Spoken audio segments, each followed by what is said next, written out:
Chapter 381. Chris Tide flinched when she saw the stranger and assumed he meant harm. War made people do strange things. As an orphan and a widow, she was still jumpy around armed men. When the stranger explained his trade, relief washed over her. He was no brigand. The little girl's body trembled when Chris mentioned corpse, but she nodded toward the reeds. If you're looking for monsters, there's a reed patch just past here. 3 corpse-eating blood cats showed up 3 days ago. John listened and smiled. Then our business can be settled happily, he said. I'll need someone to lead the way. Chris hesitated. She didn't like the idea of going out with an armed stranger. Before she could decide, the girl who had first been questioned stepped forward. I'll go, she said. Siri, Chris Tide prompted her adopted daughter. Siri's white hair and calm resolve made her seem older than she was. I'll take you, she said, but you have to give me the deer first. Of course, John answered. The girl was about the age of a new schoolboy. He looked mature but was under 16. He held out his hand. I hope you don't mind sharing a horse with me. Not at all. Siri took his hand, and John helped her up onto the horse. Chris Tide worried, but Siri reassured her. Let's go. Siri grabbed the reins. John let go so she would control Polo. She had ridden before, but Polo was steadier than any horse she'd known. When a section of the path collapsed with a loud crack, Polo didn't flinch. Siri, impressed, asked, What's the horse's name? Polo, John said, keeping his distance. He was careful not to touch her. Siri tried the name, but Polo showed no reaction. It's deaf, John said casually. How much further, Siri? Just past the reeds, she replied. John felt more comfortable walking. Staying taut so as not to touch Siri strained him. She noticed his stiffness, and recalling how kindly Chris had treated her after Sintra, suppressed a small irritation. She had volunteered to lead them to repay that kindness. They arrived at the reed patch as the sun sank. Shadows pooled among the tall stems, and crows called unpleasantly from the trees. Siri dismounted and stayed close behind John, whispering, They appeared here 3 days ago. John found a human bone hung on a branch, chewed in places. He drew his sword from his back. Stay behind me, he told Siri, then tapped the ground with the blade. A subtle ripple spread outward. Before she could comprehend, John spun, grabbed Siri's shoulder, and pushed her down. Silver light sliced above her head, and a shrill, infant-like cry split the air. A drop of blood splattered on Siri's ear. Out of the corner of her eye, she saw a blood cat, about the size of a leopard, impaled on a sword and hanging midair. The creature had crept up in silence. Without John's quick reflexes, it would have torn her neck open. Grab my cloak, John growled, lifting his left hand to send the cat's body flying. His eyes narrowed into vertical slits as he used a super sense spell to track the invisible hunters. Their fur blocked ordinary detection. Only magic could find them. The cat who had attacked had been careless. The sweep of its tail through the reeds gave it away. Siri clutched at John's bear-hide cloak as he untied it and wrapped it around her. This cloak will keep you from being killed instantly, he said. It'll also guard you from burning. Burning? Siri echoed, startled. John's gaze swept the reeds. Since he couldn't see all of them, he would force them out. He drew his wand. Incendio. An old whisper rustled in the air, an odd, familiar sound that made Siri uneasy. Flames blossomed from the wand and raced through the dry reeds. The blaze ran fast. The reeds were tinder. High, hoarse cries answered the fire as the cats were driven out. John raised his left hand and sent a shockwave that cleared the undergrowth. One blood-brown cat was revealed, its markings suddenly glowing purple. Before Siri could watch, John was on it. He shattered its bones with a brutal kick and finished it with his sword, cutting off its head.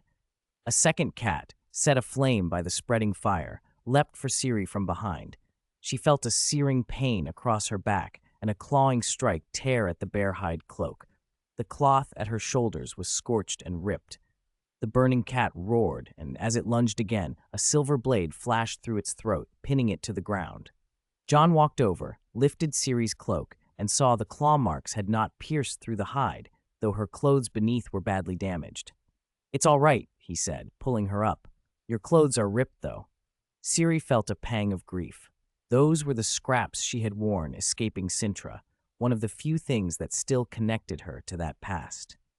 John's wand whispered a word. reparo, and the torn fabric stitched itself together as the magic moved along the seam. The small act surprised her. This was a kind of magic she had never seen from the court wizards. John used his super sense spell again until he was sure no more cats lurked. Then he offered her his hand. Ciri hesitated. She had felt protected before, but John's aloofness had irritated her, and the protection felt thin now. She returned his cloak. He had tied it back on, but this time he let her ride while he walked beside the horse. "Why do you go around killing monsters?"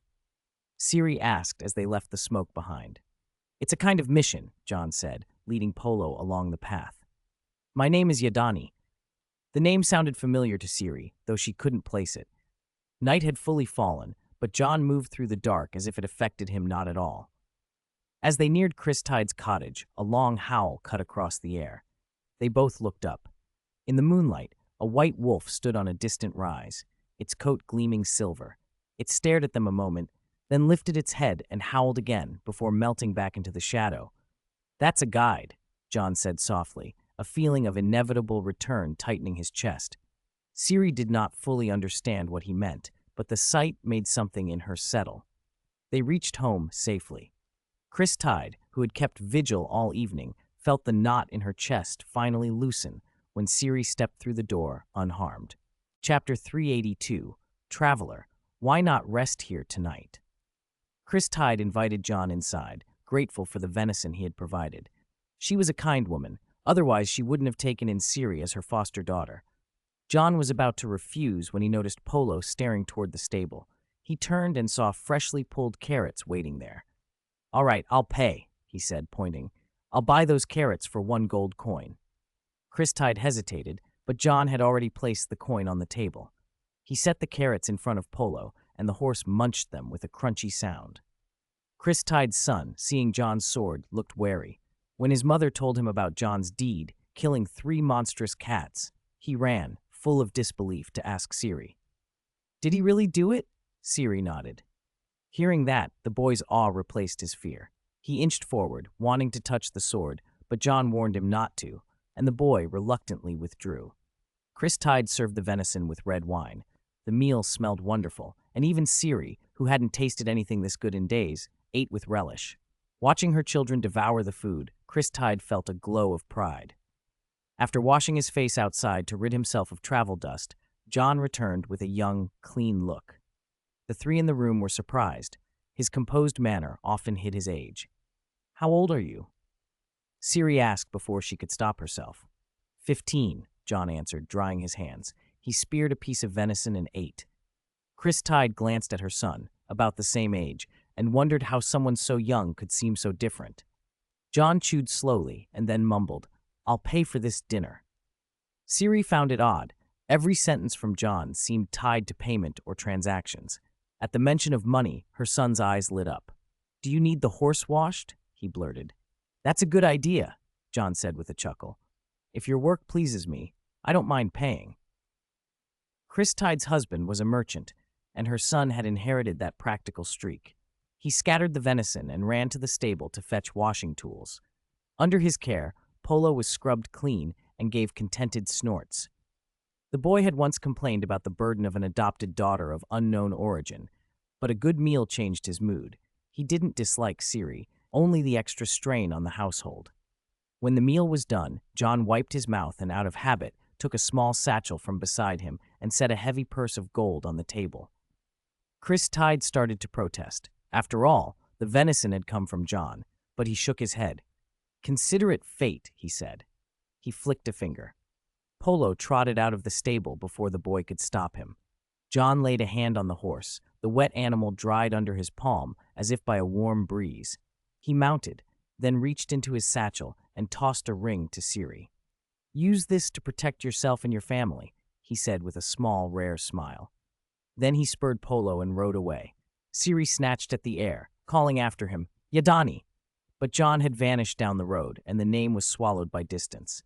As he left, he saw the white wolf again, an omen that the trials ahead would be fought on a battlefield. Polo pawed at the ground, uneasy. Animals pick up danger faster than people. Even the horse was afraid, and that meant the coming war would be brutal. John soothed Polo with a faint touch of mind magic, calming the animal. A streak of fire like a falling star traced the sky, and John watched it fall. The first signal. The war was starting. His silver sword shivered at his side. Runes along the blade glowed and flickered. War, he thought. Another fireball arced across the heavens, but this one was deflected before it could strike the pass. A sorcerer had acted. The air shimmered with magic, and John could see the current of power like a wind. A battle led by mages, he murmured. He rode toward a nearby fortified town. The place, usually quiet, had turned into a pot of boiling panic. People shouted, clattered, and ran. The sound made him halt. Where were the troops? Inside the walls, there were faces but few soldiers. Mostly militia and frightened townsfolk, men with farming tools pressed into service, now hurried about. They were no match for Nilfgaard's army, which John remembered as tens of thousands of black-clad men. The town's walls were low and old. Panic, not plans, drove the people here. A sorceress spotted him as he approached the gate. Chestnut hair, alert expression, she stepped forward. "Who are you?" she demanded. John inclined his head. "Hello, I'm not from Nilfgaard. I came to see what's happening." "Are you a scout?" she asked. "No," John said, waving his hands. "A traveler." The chestnut-haired woman remained suspicious. Before she could push further, a fireball flew toward the ramparts with terrible force. The chestnut-haired sorceress's face dropped. From a tower a few yards away, a black-haired sorceress raised both hands and deflected it, the magic erupting and sending debris flying toward them. The woman instinctively threw up her hand to shield herself. The stones and splinters froze in midair. She looked at her palm. She hadn't cast a spell. She looked up and saw John with a staff, and the hovering debris settled away from them. Are you a mage?" she asked, startled, and then, with a brightening hope, "Are you here to help us?" John hesitated. He hadn't come as a soldier or a wizard to join any cause. He was here for a trial. Still, the sight of the white wolf earlier made him certain of where he had to go. "You could say that," he answered. Her relief was obvious. "I'm Triss," she said. "If you'll help, we could use you in the defense." "John," he said. He didn't use the name Yadani. Hunters maintain a kind of neutrality. He didn't want to break that by announcing himself as Yadani. The sorceress, Triss, welcomed him anyway and led him through the gate. Inside, people scrambled. Some were fleeing, others hoarded what weapons they had. Triss explained as they walked. "We didn't expect Nilfgaard to move this fast. The army still needs time to arrive." John nodded. Nilfgaard's march had outpaced every prediction. The town's meager defenses would have to hold until proper forces arrived, or they would be overwhelmed. Chapter 383, John frowned as he entered the meeting hall and found no sign of the white wolf. The creature had gone in earlier and then vanished. He was puzzled. Ciri could see it clearly, so why couldn't the mages hear? Most of the assembled spellcasters were sorceresses. There were only a few male wizards. In all, 22 mages had gathered. With the villagers, they were supposed to stand against Nilfgaard. John kept his opinion to himself. Dawn was bleeding into the sky, but the tension from the night attack hadn't eased. Many villagers had fled. Those who remained were gathered and anxious. "What other tricks do they have?" someone muttered. Their leader was a male wizard from Vengerberg. Tall, imposing, and uncommonly handsome, he looked like a man in his 30s, though his true age was far greater. John's arrival flickered across Vengerberg's face, but the wizard still offered a polite welcome. "We can't wait for the Northern Kingdom any longer," Vengerberg said with the calm decisiveness of a veteran commander who had seen too many battles. "We must fight." Nilfgaard's advance had been so swift the Northern army couldn't arrive in time. Triss glanced around and said, "But we only have 22, 23 if you count him." She included John in the tally with an automatic look. One of the older male wizards then declared, "I won't run. I've lived long enough." A thick fog drifted in from the distant forest. A conjured mist, the kind John knew too well. It moved like his own mist magic, cloaking the Nilfgaardian army's approach. Vengerberg snapped commands into place. "They're here. Move." He pointed to 10 of the mages. "You go outside the city." To a green-robed sorceress, "Sabrina, take the villagers to the battery." Wizards and witches began to form a defensive line. John wasn't sent outside. He was assigned to defend the wall against climbers. He felt the lack of trust. Still, he took his place on the battlements and watched the army draw near. Villagers were handed bows and arrows and readied themselves.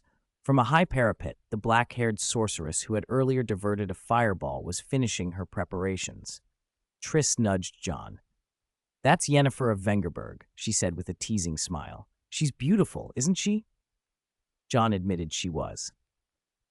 Triss, sensing his embarrassment, urged, "After this war ends, you should pursue her." "There's no need," John said flatly. He wasn't sure why, but he felt people here were unusually frank about such things. He was just looking.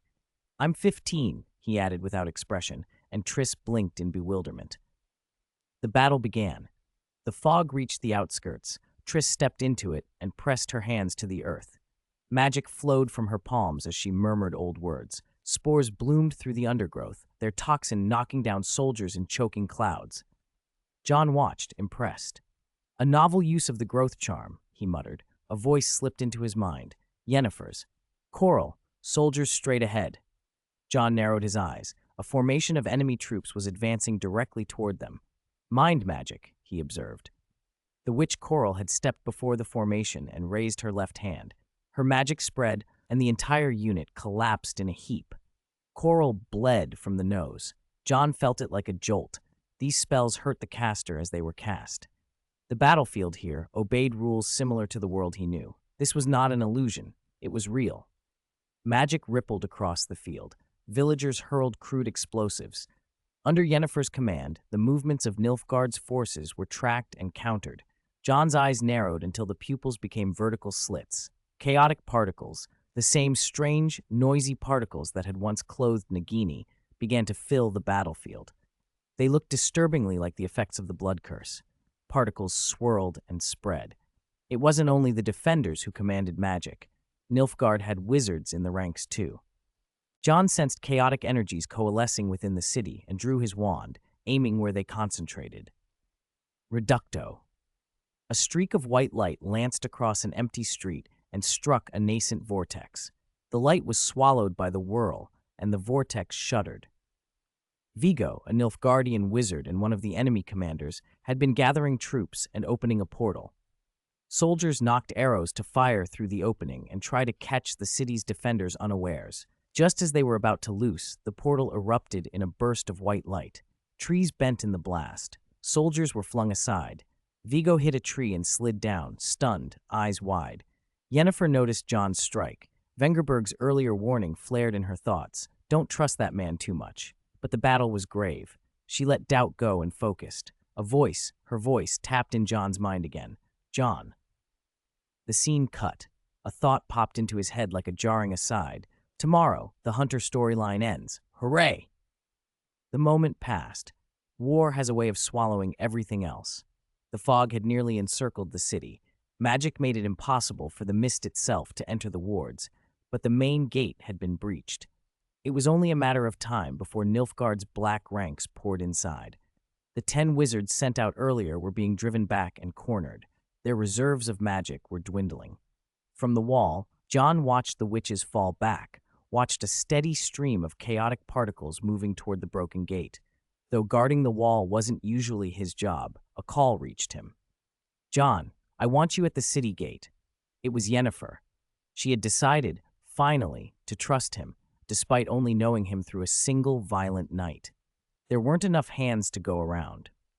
John looked down at the gate and then dropped from the battlements. It was almost suicidal. Nilfgaard's soldiers spotted him and surged forward. John didn't hesitate. He flicked his left hand, and a wave of force hurled the charging soldiers aside. He hit the gate and kept sentries and attackers airborne with the same effortless movements. The fog crept closer, at its heart resolved into a person. Chaotic particles streamed from the figure like steam. Its face was a withered husk. A white robe hung over bones. It walked with the slow, inexorable stride of something that had long ceased to be human. John did not reach for his wand. He drew his silver sword. Runes along the blade flared and trembled. The Nilfgaardian wizard leading the approach sensed him and spread their hands. Mist surged like a tide toward John. He whispered to the blade, a question as much as a plea. "Tell me, is it you?"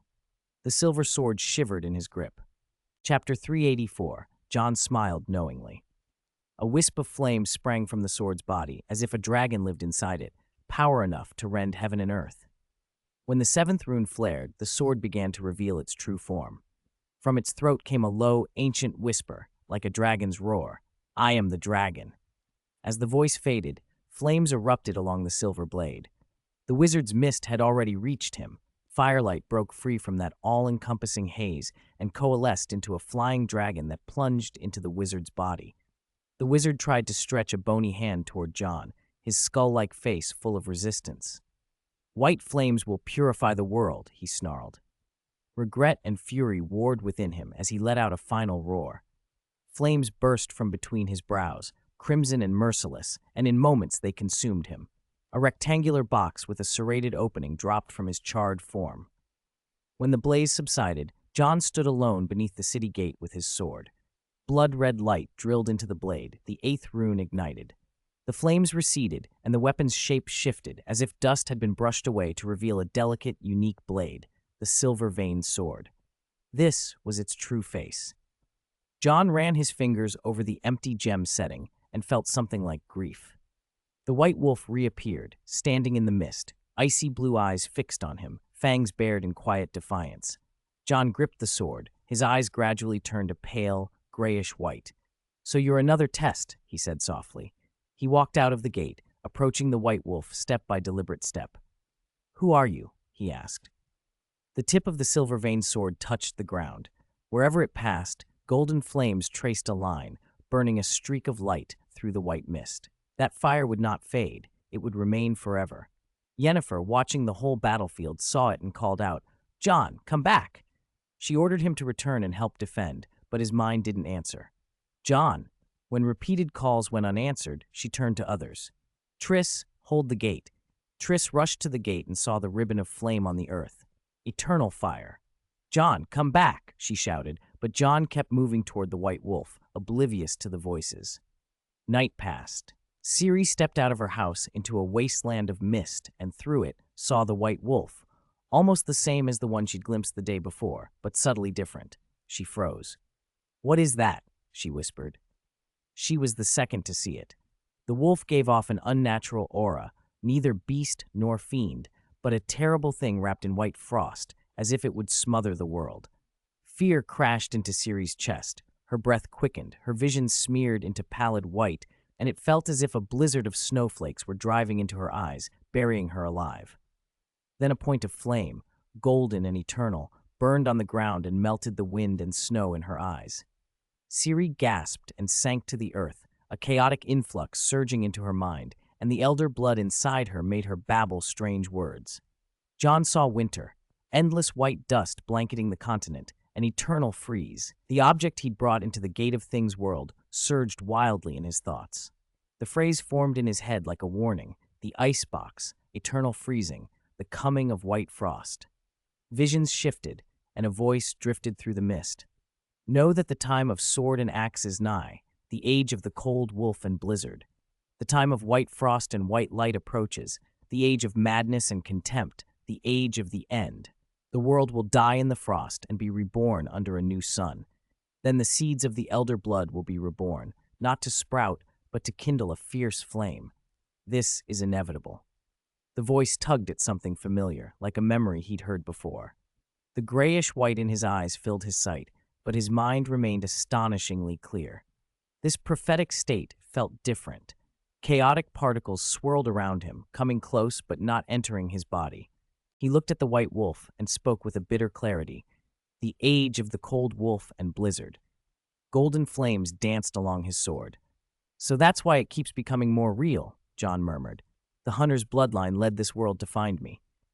"The unexpected child of this world," he added, watching the fire along the blade.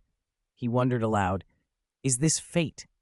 The ninth trial stood before him, the white wolf. The world's calamity felt like destiny personified. "They treat me like a tool," John said coldly. It was the same as before. Strigobor and Foray had once forced him to choose, and this world was no different. If he failed this trial, he could not return to his old life. No classmates, no friends, no family. By killing the white wolf, he would not merely end a beast, he would accept the curse of disaster, carrying the white frost away from this world to another. It was less a killing than a sacrifice. "So that's it," he said, thinking. The trial should have ended long ago. Accept their arrangement? That wouldn't be John Wick. He pulled hard at the hunter's amulet hanging at his throat. It tore away, and a circle and line magic sigil erupted in his palm. He planted the silver-veined sword in the ground and clapped his hands. The amulet melted into silver light in his hand.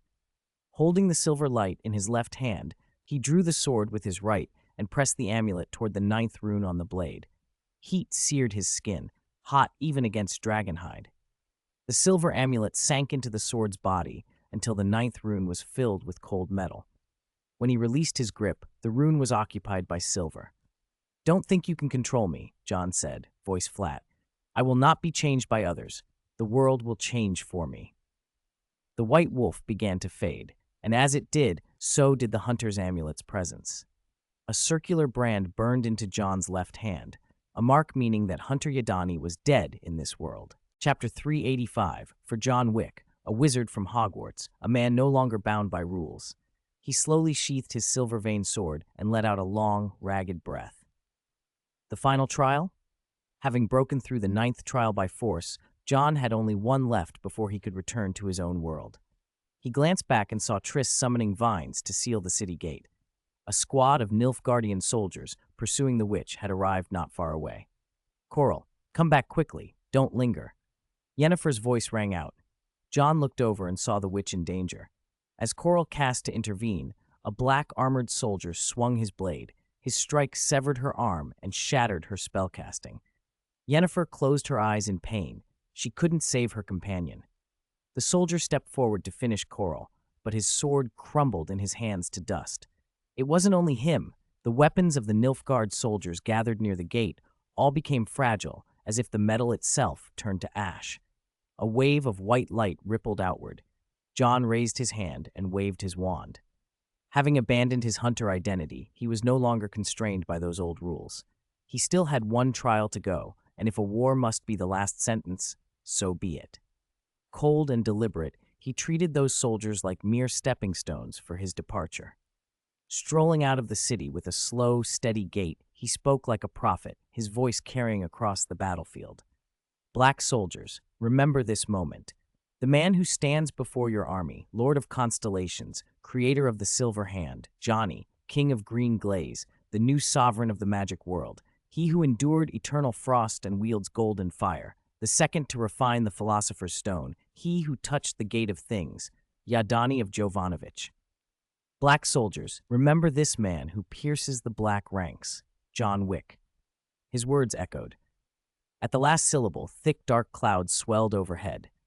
John rose into the air above the city and raised his wand. White lightning streaked into the sky.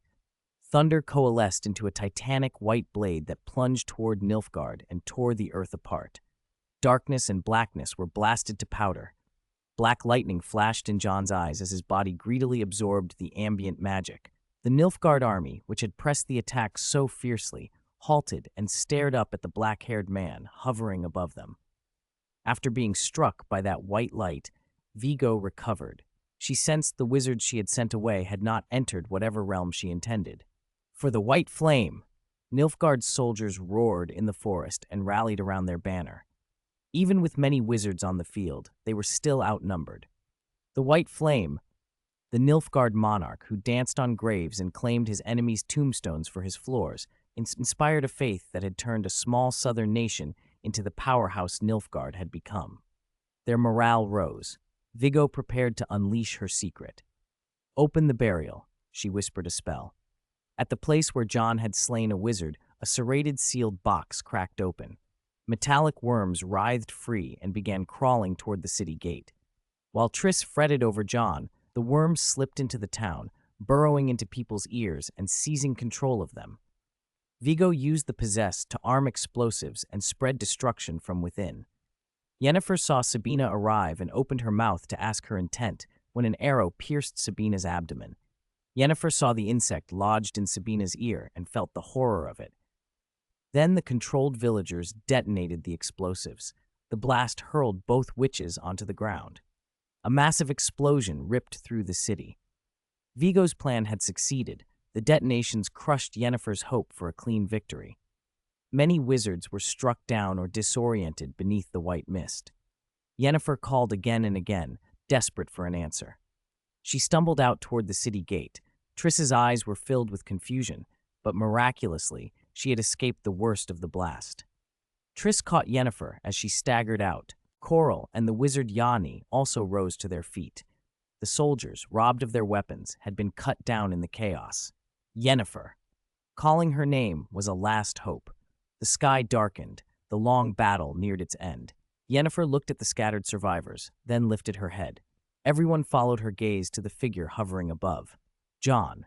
The white light had already riven Nilfgaard's formations, but the army was regrouping fast. That regrouping gave the wizards a breathing space. John descended slowly and met their eyes. "Who exactly are you?" Yennefer demanded, scanning him. John chuckled. "I told you, John Wick." The name had never been heard on the continent before. Yennefer searched his face for some clue to his purpose. Why had such power appeared here, at Sodden? The sun sank as flames rose from the forest. Each torch was a Nilfgaard soldier. Of the 10 wizards sent out, only a few still struggled on. Time was running out. Yennefer needed help. This man's help. "I need your strength, John," she pleaded. It was not an order, but a desperate appeal. John was silent a moment, then met her eyes. "May I understand this as you wanting to make a deal with me? If so, what price are you willing to pay?" he whispered. Yennefer said nothing, her gaze steady. "A very great decision," she admitted. John studied her, then said softly, "I hope you won't regret it."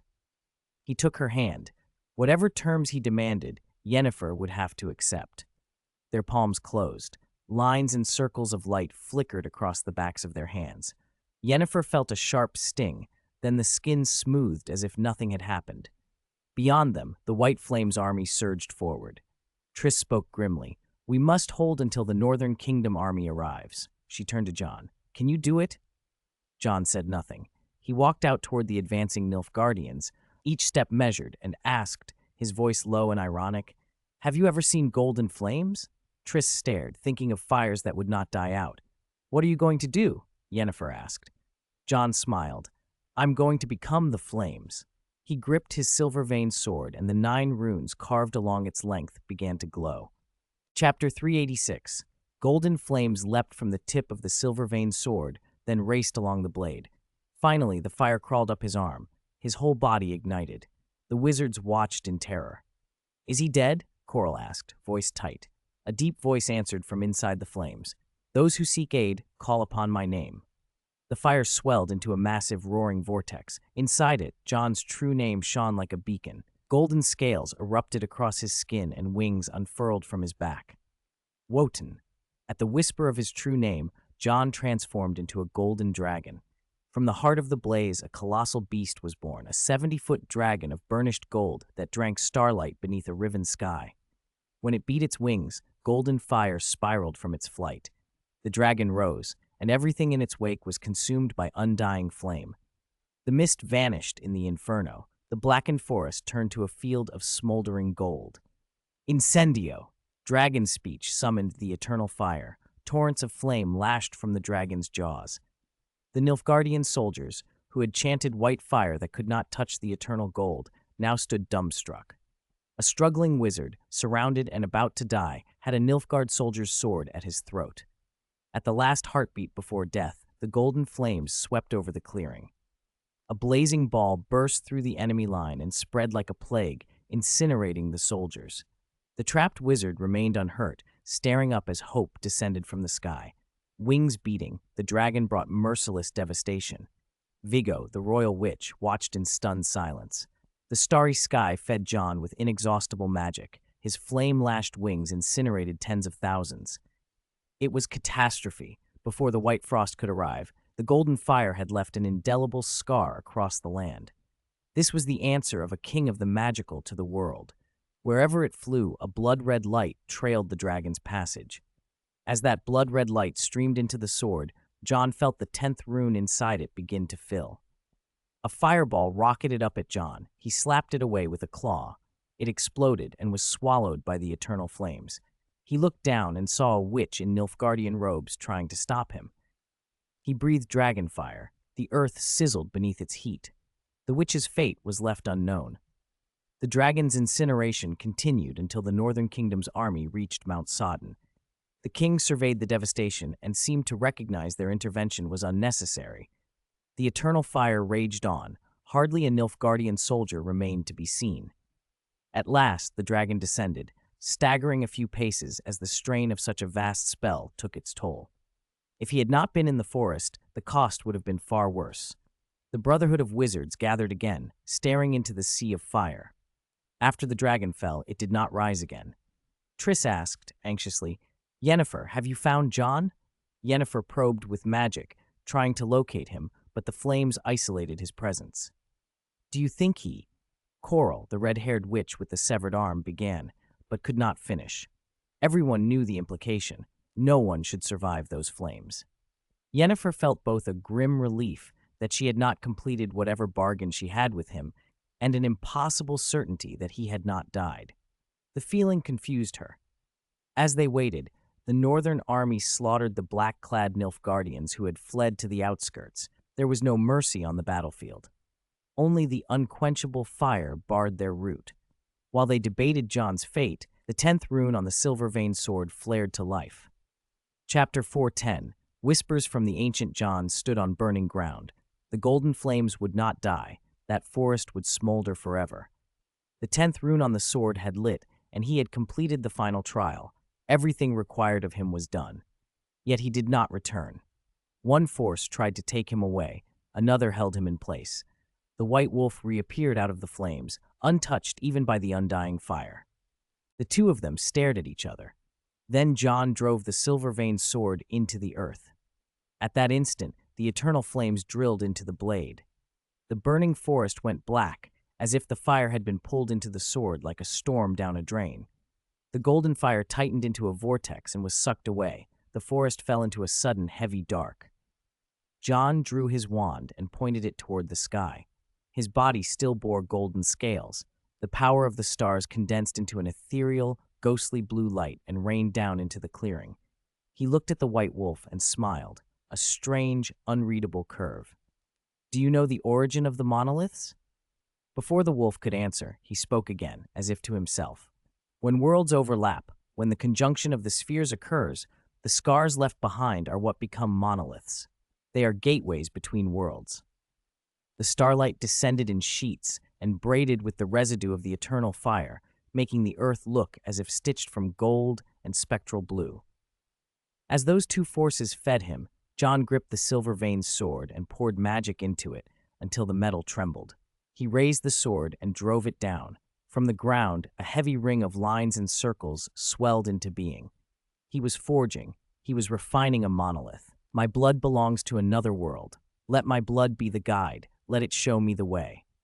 He cut his palm. Blood spattered and condensed into a single pulsing ruby. He lifted it and let the gem float into the runic circle.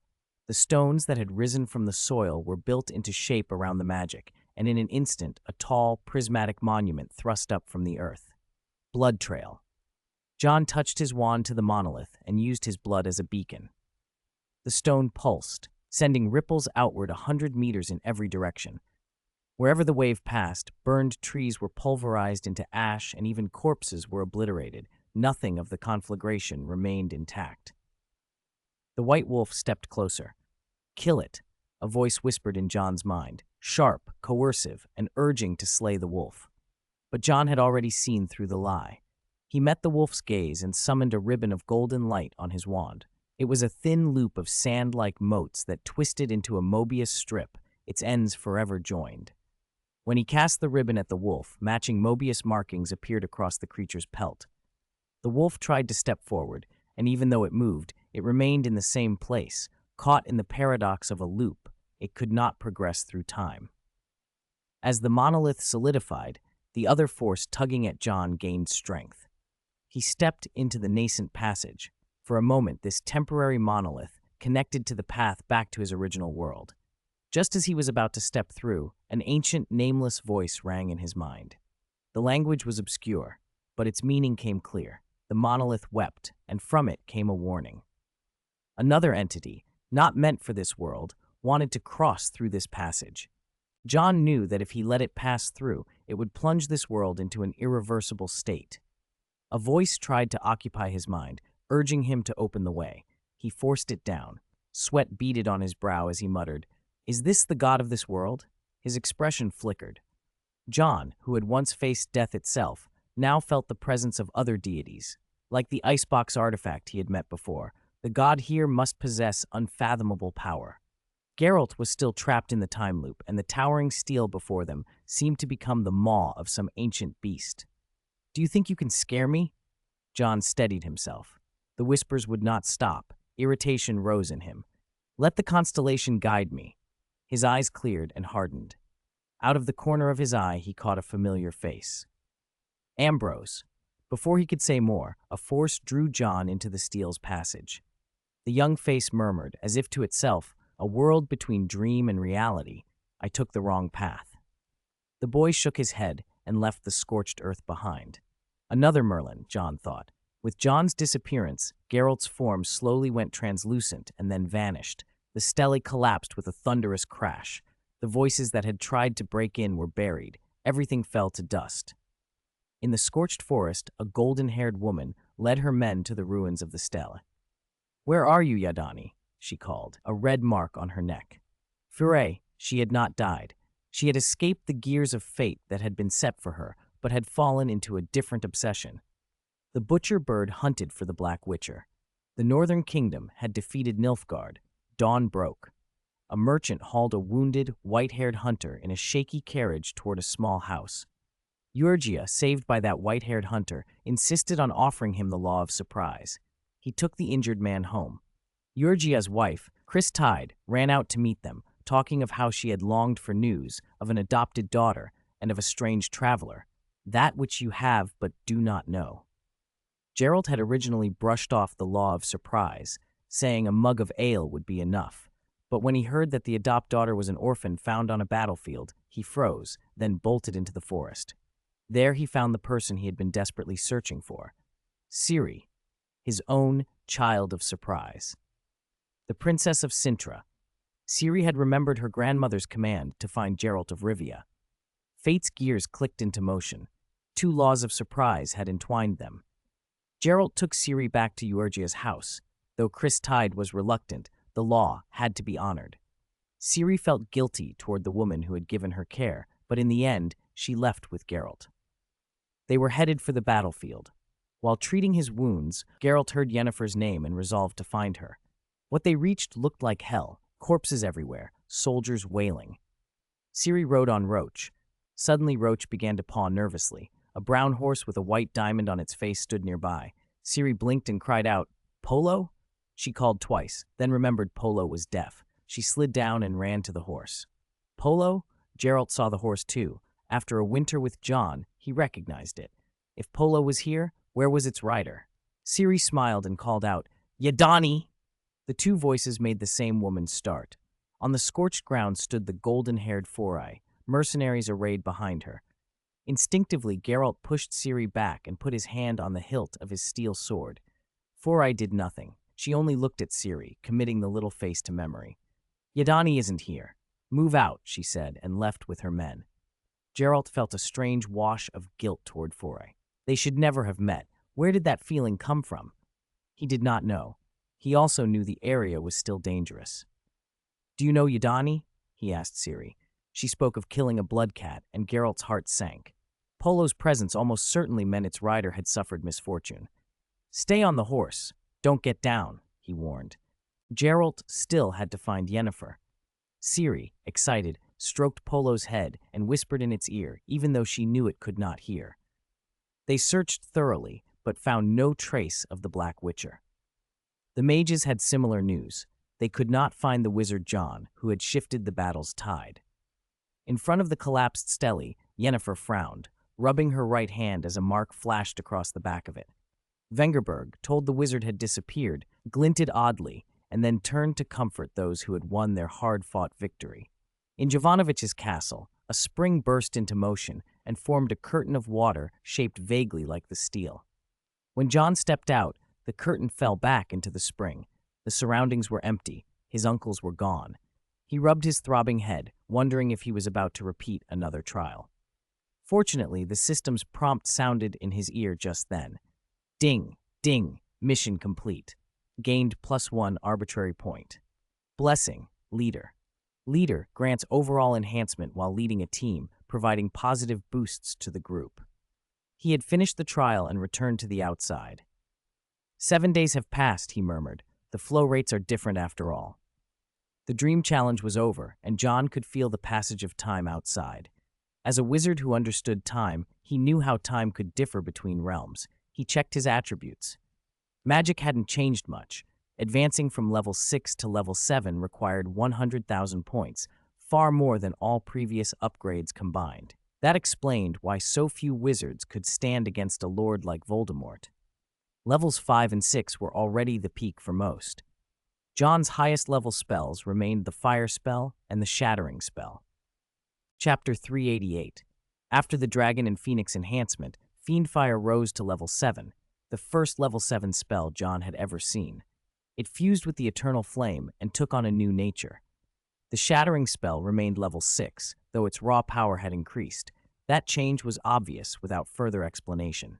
The trial's greatest rewards, however, were in runes, alchemy, and ancient magic. Ancient magic climbed to level 4 and was now ready to be pushed further. Alchemy, after refining the monolith, had finally reached its previous ceiling and turned gray, but now it, too, could be improved. Runes leveled up to 7, a payoff for all the hours John had spent in the Royal Library. The trial granted him several arbitrary points, plus the 3 arbitrary points carried over from the end of his 5th year. With what he already had, John now possessed 7 arbitrary points in total. He spent 2 points on alchemy immediately. Alchemy upgraded to level 7 and turned gray again, locked from further increases. He then poured points into ancient magic, raising it to level 5. 4 points remained. He checked the panel. Shattering spell, occlumency, shield charm, and transfiguration were all at level 6. Of those, only Shattering Spell and Shield Charm could be advanced further. Each upgrade would cost 2 arbitrary points. After a moment's hesitation, John put 2 points into Shield Charm. It jumped to level 7 and changed subtly in form and function. He kept the last 2 arbitrary points in reserve for unexpected situations and left the spring. On the back of his right hand, he still felt the faint tug of an unfinished contract, a thread reaching toward the void.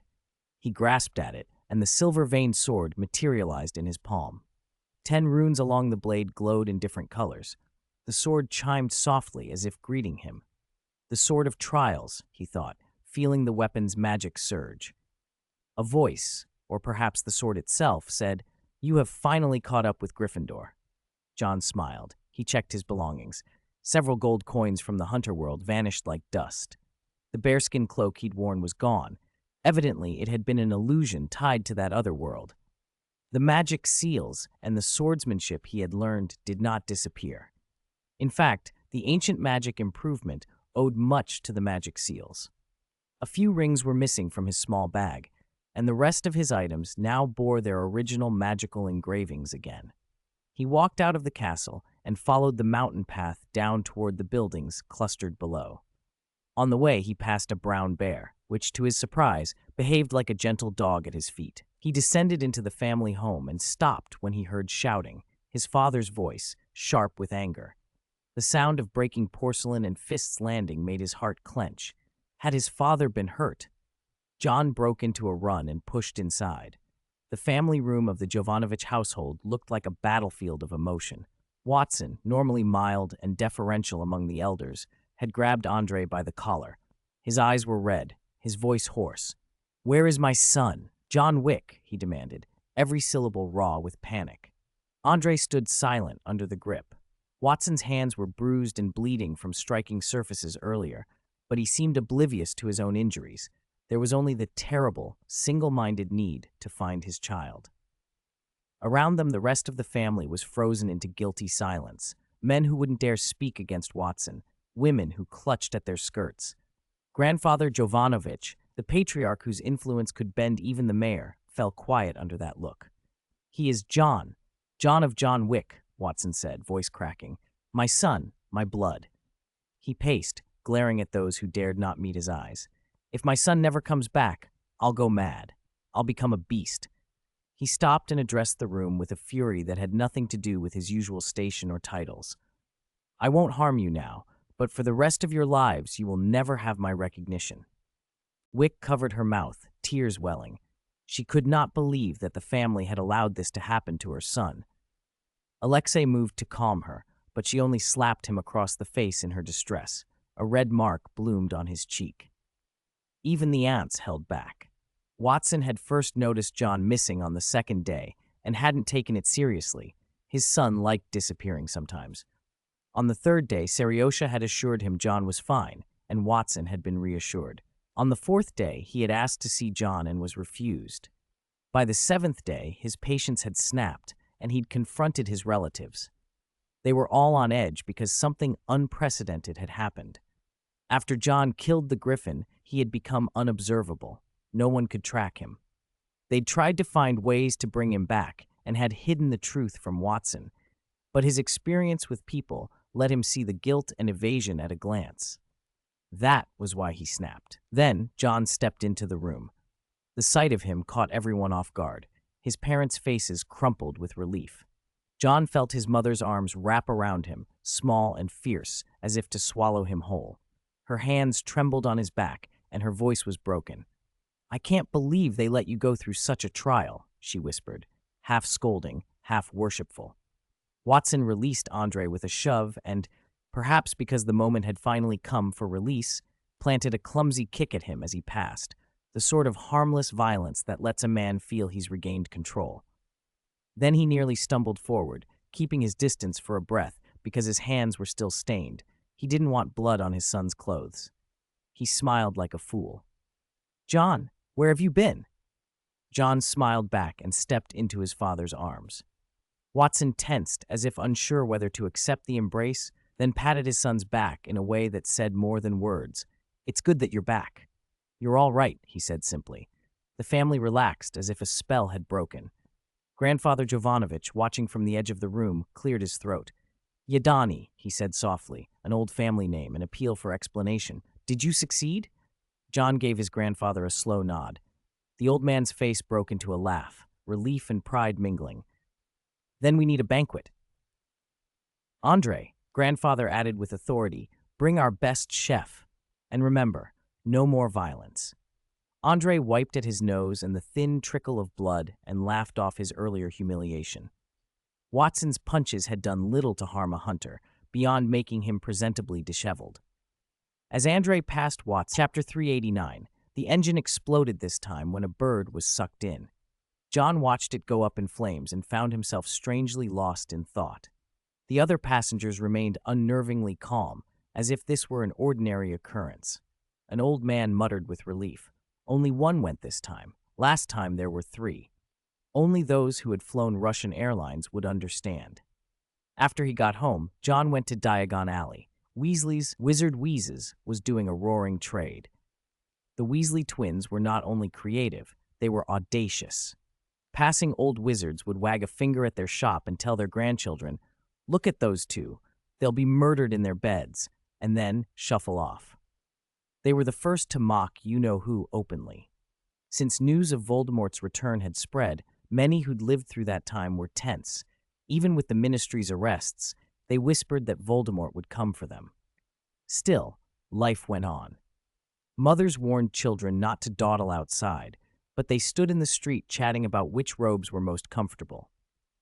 Sales of Defense Against the Dark Arts products had surged. Johnny Silverhand's sales in half a month equaled what he'd sold the previous month. Voldemort had vanished again, and Aurors were visible in Diagon Alley. Thanks to generous ministry funding, manpower was no longer an issue. Old Barty had been expanding the Auror Corps and setting up outposts since taking office. The boom in defensive items forced him to open an inspection office for shoddy products. Many ministry employees were promoted. Arthur Weasley, for one, had been made head of the Office for the Detection and Confiscation of Bogus Defensive Spells and Protective Objects, with 10 people under him. Silverhand Fashion Renovation Company had re-renovated the Ministry building too, which doubled as advertising. Even so, ordinary magical life went on. Anyone with a bit of sense knew Voldemort was limited while he was alone and couldn't inflict widespread harm in the short term. More importantly, Voldemort's enemies were the Ministry, the Order of the Phoenix, and the Constellation Society, not ordinary folk. Inside Weasley's Wizard Wheezes, the shop buzzed. The twins moved so fast their feet scarcely touched the ground. Their prank items were flying off the shelves. There was even a daydream charm that let people experience a perfect daydream. John had only been there a few minutes before he saw several teenagers leave blushing.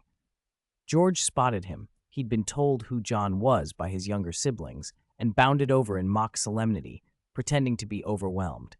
He barreled into a group of young wizards, sending them sprawling, then stopped in front of John with a flourish. "Shall I lick your boots, esteemed sir?" he said. Still as unserious as ever, George made people laugh. John smiled and shook his head. "Cut it out, George." George grinned. "Actually, I'm Fred."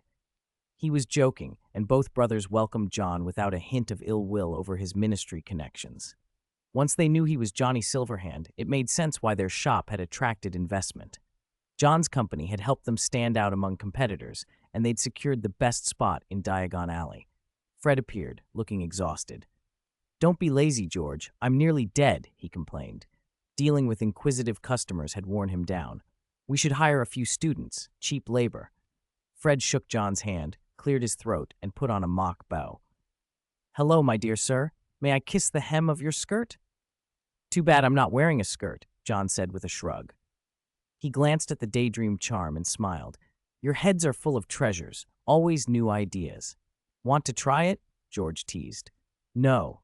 John shook his head. "I'm glad you don't have any prejudices against me." "Why would we?" Fred asked. "You gave us money and haven't done anything to hurt anyone." John picked up a dark mark candy and said, "I didn't give it to you through back channels. I invested because your ideas are good." The twins beamed, praise suited them. George scolded a kid who was trying to slip a candy into his pocket, then asked, "So, what brings you here, really?" "You're not just here to admire two geniuses, are you?" Fred said, rolling his eyes. John laid it out plainly. "I want to borrow your ideas. Use them to make defensive items in my alchemy workshop." George hesitated. "But we joined the Order of the Phoenix." Fred looked equally unsure. The schism with the Constellation Society had only just died down less than a month ago. Both brothers were wary. John laughed. "These will be for the public. If you want them, buy them from Johnny Silverhand. I'm happy to sell more." It wasn't secret work, and John didn't think the Order would interfere. He'd always thought the twins would fit well in an alchemy environment. "What do you think, Fred?" "Of course," Fred said. "Same here, George." They agreed, and John promised access to the alchemy workshop. Fred offered John a bag of dragon-shaped roasted chestnuts as a parting gift. "By the way, Hermione wrote you a lot of letters," he said awkwardly. "That silly girl even wanted to come to your doorstep and apologize." "No need," John said, eating a chestnut. He looked calm. "She made a choice true to her heart. I respect that." He tucked the chestnuts into his satchel and headed for the door. Fred opened his mouth but held back and watched him go. "Is he angry?" George asked after John left. "Look at Percy. He hasn't spoken to Dad in half a month," Fred sighed. "I've never seen him like this." George nodded. "Even when we turned his badge into a big head, he wasn't like this." Percy and Arthur both worked at the Ministry but weren't speaking. Arthur had never imagined his son would cross Dumbledore or that the Constellation Society, what he'd thought a childish game, would bring down the Death Eaters. Arthur didn't know how to bridge it. He stood outside Percy's office more than once but couldn't knock. Luckily, old Barty's promotions had kept him busy. "Hey, George," Fred said suddenly, softer. "If you were in danger, I'd go crazy trying to save you." George fell quiet. Maybe John would do the same. Back on Privet Drive, after a trip abroad, home was still the most comfortable place. Watson, or rather John, was immediately swamped with business matters. He wanted to build a nationwide chain of hotels. The first would open in London. As an underground power in London, he had a lot to attend to. Investors, delicate negotiations, and plenty of people who'd gladly eat each other if given the chance. Turning it into a legitimate enterprise would take a lot of work. John went down to the basement. He'd set up the house as a locus of magic. The basement was the source of it. He embedded a red gem in the hilt of the silver veined sword, the Philosopher's Stone. After reaching level 7 in alchemy, he couldn't claim he could refine one at whim, but the big bottleneck was gone. Paired with Ravenclaw's diadem, he reforged a Philosopher's Stone and applied it to the silver veined sword. Just as he considered refining a third Philosopher's Stone, a sudden premonition stopped him. 3 was the charm, but too many stones would be dangerous. He abandoned the idea. In the dim basement light, he blinked his right eye. It had been a little blurry since he came out of the spring. Basil and Riddle, his companions, flew up and landed on the cabinet while John tried to switch his vision to the dragon's eye. The sight in his right eye snapped back to normal when he transformed it. Not possible in normal state then, he murmured. He paused, thinking. Perhaps it had something to do with his true name. As he climbed out of the basement, he nearly ran into an unexpected visitor, Dudley Dursley. Dudley had lost a great deal of weight. His earlier whale-like bulk had been replaced by muscle. Relatively speaking, it had made him a little better looking. There were even rumors that he'd found a girlfriend at school. John thought people like the Dursleys had no concept of early romance. It was the first time Dudley had come to the Wick house of his own accord. The last time had been when he'd swallowed a toffee that made his tongue swell, and John had helped him breathe again. Mrs. Wick let Dudley in, and he behaved oddly restrained, showing none of his usual school bully swagger, at least while he was on the Wick's turf. At school, he still relied on his fists and terrorized classmates. When John appeared, Dudley stood up automatically, as if standing for some kind of leader. John waved him back down. "You looking for me?" he asked. Dudley hesitated, then blurted, "My mum says that murderer is out." Murderer? V. Voldemort. The name seemed to strike him only as he remembered it. He'd heard something from Harry and his friends. He added, "That man kills people like us, right?" "Harry's parents were killed by him," John said. "He won't show us mercy either," Dudley said, voice small. He swallowed, then plunged on. "Can you protect us? We'll pay if we have to. We can afford it." He fumbled with the attempt to impress John with money. Dudley didn't trust Harry to protect them. Despite recent thawings, things between the Dursleys and the wizarding world hadn't improved. Strange, dangerous people could do awful things, and the only neighbors Dudley trusted belonged to the Wick family. John considered for a moment. "I have to be at school during the day," he said. "I can't protect you all the time." Dudley's face fell. "I have another idea," John continued, and went down to the basement.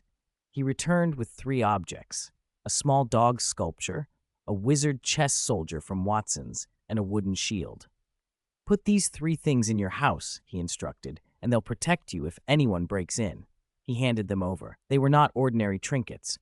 The dog sculpture and chess piece bore transfiguration and enlargement charms, more than enough to deal with ordinary intruders. The wooden shield had a shield charm and a repelling charm woven into it. It could instantly generate a barrier that would repel anyone who wasn't invited in. John had planned them as new household safety products, meant to stop burglars and to deter unwelcome guests. He hadn't released them to the market yet, but he could make an exception for the Dursleys. Dudley was delighted and overflowed with thanks. As he turned to leave, John called after him, serious for once. "You've grown up, Dudley. You've learned to protect your family." Dudley blinked, slightly stunned by the unexpected approval. On the walk home, he felt oddly dazed. Petunia Dursley noticed his distracted air and, assuming he'd been bullied, came over to fuss. "Dudley, what's the matter?" "Nothing, Mum." His eyes flicked to the family photograph on the table, the one taken the day he won the boxing championship, all 3 Dursleys beaming, Vernon hollering from beneath the podium, "That's my son." He surprised himself by asking suddenly, "Do you think I'm a good boy?" "Of course," Petunia said, soft and earnest. "You always will be."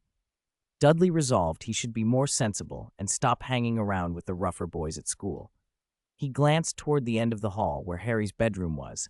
Harry sat by his window like a cat on a hot tin roof, waiting for something. Vernon, in the living room with his newspaper, sensed the shift too. "What's wrong with him?" he muttered, and when his eyes landed on the objects on the table, he asked, puzzled, "Has he taken up craft work?" When he picked up the wooden shield, he couldn't hide his interest. By evening, after dinner, the Dursleys watched Harry scurry upstairs. They had, for many years now, mostly ignored him, treated him as if he were invisible. Vernon picked up the small dog sculpture before Dudley could rattle on. "You made this, son?" "I got it from the Wick House," Dudley said around a mouthful of chicken. "It's something to protect us." "What?" Vernon's hand shook. "You mean that Wick boy gave you this?" Petunia set down the dishes and came to look. The three of them inspected the trinket in silence, time dragging by minute after minute. Upstairs, Harry had been waiting since 7, from his bedroom window where he had a clear view of both junctions of Privet Drive. Dumbledore had written 3 days earlier, saying he would come for him at 11 that night to take him to the Burrow. Harry had memorized the letter and sat on the sill, eyes flicking to the street every few minutes, replaying Dumbledore's words in his head and the full prophecy Dumbledore had once shared with him. The lines about the power to vanquish the Dark Lord and being born at the end of the 7th month. Dumbledore had said there had been 2 children born at the end of July. One was Neville Longbottom, but Voldemort had chosen Harry, and so Harry had been marked as the one to stand against him. Dumbledore still voiced uncertainty about Horcruxes. John claimed to know more about souls than anyone, but to Harry, Dumbledore remained invincible in reputation. The waiting made Harry nervous. He worried his owl hadn't delivered Dumbledore's reply, that it was some sort of prank, that Dumbledore might be delayed. When the minute hand on the clock slid to 12, the streetlights outside went out as if someone had flicked a switch. The sudden darkness jolted Harry up. He pressed his nose to the glass and peered down the pavement. A tall figure in a long cloak moved along the garden path, pausing as it passed houses. Harry leapt into action, knocking over his chair and stuffing what he could into his trunk, but he was clumsy and slow. Then the doorbell rang. "Blast it!" Uncle Vernon shouted from downstairs. "Who rings a doorbell at this hour?" Harry froze. He had forgotten to tell the Dursleys Dumbledore was coming. He tossed the trunk aside, flew from his room, and charged down the stairs. The front door opened just as he reached the hall. A low voice drifted through. "Good evening. I presume you are Mr. Dursley? I trust Harry informed you I would be coming to collect him?" Vernon gaped at the man in the doorway, long silver hair and beard flowing to his waist, half-moon spectacles perched on a hooked nose, a black travel cloak, and a pointed hat. Vernon's astonished expression told the visitor all he needed to know. The man smiled mildly. "Judging by that look of disbelief, Harry hadn't told you." He sounded almost apologetic. "Let us assume, for argument's sake, that you have eagerly invited me in. It is not wise to dawdle in the doorway in these turbulent times." He was about to step over the threshold. At that exact moment, the wooden shield someone had left in the house, placed there earlier that day, flared with a blinding light. A ward triggered. Uninvited guest at the door. "Expel."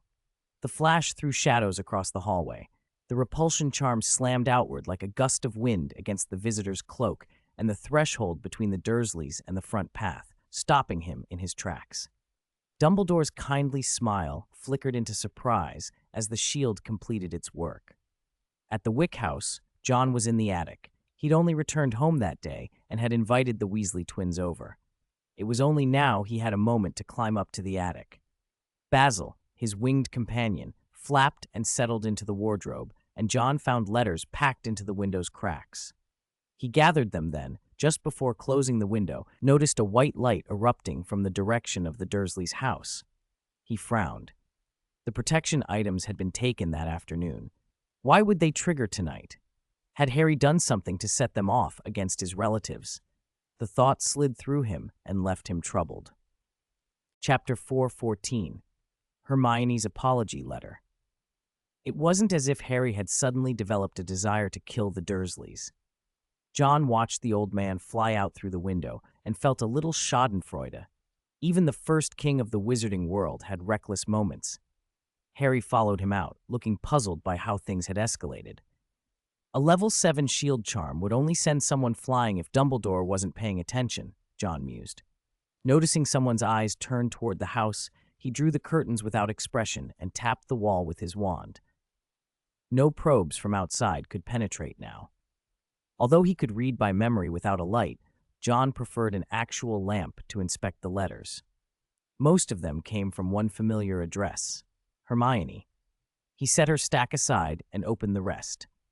There was a thank you letter from Lucius Malfoy. Despite everything, Lucius still kept up appearances toward his son's friend. Narcissa's letter was similar, though threaded with worry. The Malfoys feared being targeted for betraying Lord Voldemort, and they cursed the Order of the Phoenix for bringing ruin on them. Voldemort's revenge? John murmured. He opened a drawer with a wave of his hand. A quill popped out. He wrote back to Narcissa, acknowledging her concerns. With two Dark Lords at large, either could destroy a family like the Malfoys. Especially Voldemort. John had seen the Holy Grail's power. It was inevitable Voldemort would set his sights on it next. Spread the word, John instructed in the letter. Let certain people know there's something that grants immortality at Hogwarts. He chose Narcissa for the task. Lucius had betrayed the second Voldemort. His words likely carried little weight with the Dark Lord. Narcissa, however, had never shown her face in the Ministry battle and had completed a task for Voldemort. That might buy her some trust. He entrusted the letter to Basil to deliver. The next envelope was an invitation. Slug Club? The letter was from Slughorn, emboldened by Voldemort's defeat. He still couldn't shed old habits. Despite becoming headmaster, he invited John to his private little circle. Slughorn collected geniuses, not trinkets, and John was undoubtedly his most prized acquisition. John glanced at the invitation twice before tucking it into the drawer. Slughorn was impatient, pushing all the leverage onto John's side. The balance of power could shift with a single sentence. There was no need to reveal his hand yet. A tap at the window interrupted him. He parted the curtains and found an owl pecking at the glass. When he opened the window, it flew in and dropped a letter at his feet. Another from Hermione. Judging by the pile, she must have been writing almost every day. John allowed himself a small, rueful smile as he thought back to his first time on platform 9 3/4. I was a reckless kid back then, he chuckled under his breath. He began reading from the earliest letter. Tiny handwriting filled the parchment, and the theme was the same throughout. Apology. Hermione Granger. The name sat heavy on the table. The guilt repeated in different forms, again and again. John closed his eyes. Once a choice is made, it cannot be undone. He dipped a quill and wrote a single sentence in reply. The ink dried quickly. He set the letter aside for Basil. From the drawer he produced an exquisite silver pocket watch shaped like a lily. When Basil returned, John gave him the watch along with the letter. The messenger protested twice, but a small dried fish settled him. When he finished with the letters, Dumbledore arrived to fetch Harry. The old man's beard was singed at the edges. He must have taken a stray bite from whatever had been in the house. Harry couldn't fathom why a wooden sculpture had turned into a fluffy dog and started biting people, or where the Dursleys had procured chess pieces that seemed to be alive. Dumbledore had summoned a sofa for them, then the wooden dog had snapped at his beard. But everything ended without real harm, and Dumbledore's objective of taking Harry away was achieved. Before they left, Dumbledore wanted Harry to accompany him somewhere. He told Harry to bring out his invisibility cloak. Even if Voldemort was otherwise occupied, caution was still required. Hedwig and Harry's luggage were sent to the burrow by magic. They stood on the corner of Privet Drive. Dumbledore told Harry to take his arm. When Harry did, Dumbledore apparated them away. Apparition felt different from using a portkey, as if he had been squeezed through a narrow pipe. He reappeared gasping for cold evening air. Tears pricked at his eyes from the shock of it. It took him a couple of seconds to steady himself. They were no longer on Privet Drive, but in an apparently abandoned village square. A monument stood in the center, benches scattered around. "Are you all right?" Dumbledore asked, looking down at him. "You'll need to get used to the feeling." "I'm fine," Harry mumbled, rubbing his ears that felt oddly detached, "but I think I prefer flying on a broomstick." Dumbledore wrapped his traveling cloak tighter and chuckled. "This way." They walked. The village looked sparsely populated, empty pubs, a few houses, a church clock telling them it was nearly midnight. Suddenly, Dumbledore asked, "So tell me, Harry, does your scar still hurt?" Harry instinctively touched his forehead. The scar was faint now, as if nothing had ever happened. "No," he said flatly. "It hasn't hurt since the ministry." Relief softened Dumbledore's face, mingled with something like pity. "It seems John has always been honest with you about certain things," he said. "Lord Voldemort can no longer get into your mind." "Professor," Harry hesitated, "what sort of person do you think John is? He's Johnny Silverhand. And your position?" "In his opinion, I am indeed not a fit headmaster," Dumbledore said with a slight shake of his head. Now it seems he was right.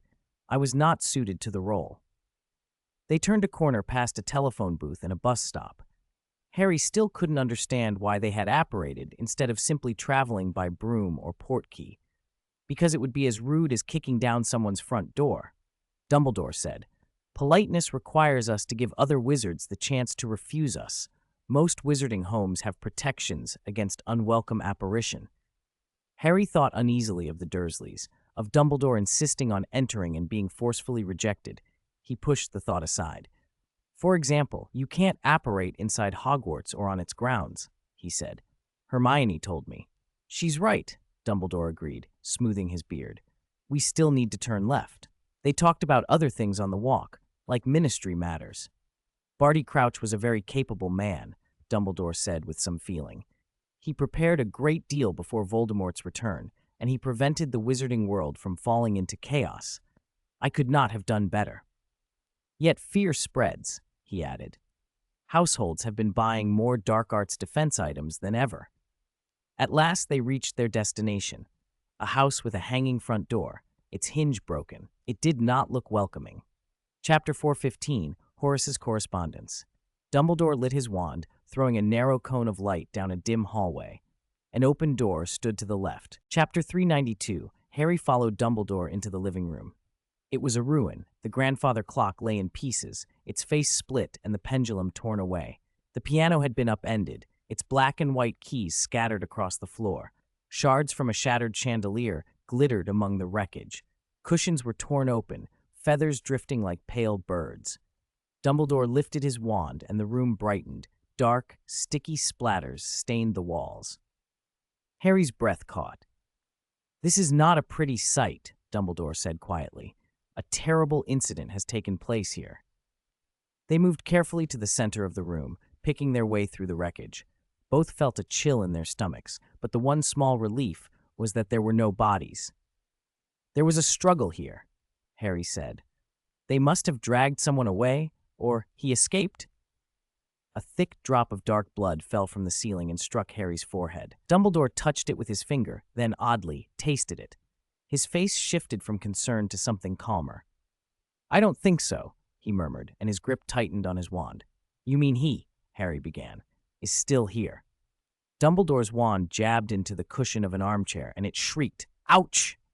Dumbledore's eyes twinkled as he inclined his head. "Good evening, Horace." Where a stuffed armchair had been, a short, portly old man straightened instead. He doubled over, rubbing his stomach. "You didn't have to jab your wand in so hard," he complained. He was wearing the same patterned fabric as the armchair had been. The plump padding seemed to deflate and melt into clothing as he smoothed himself out. "How did you find me out?" he asked.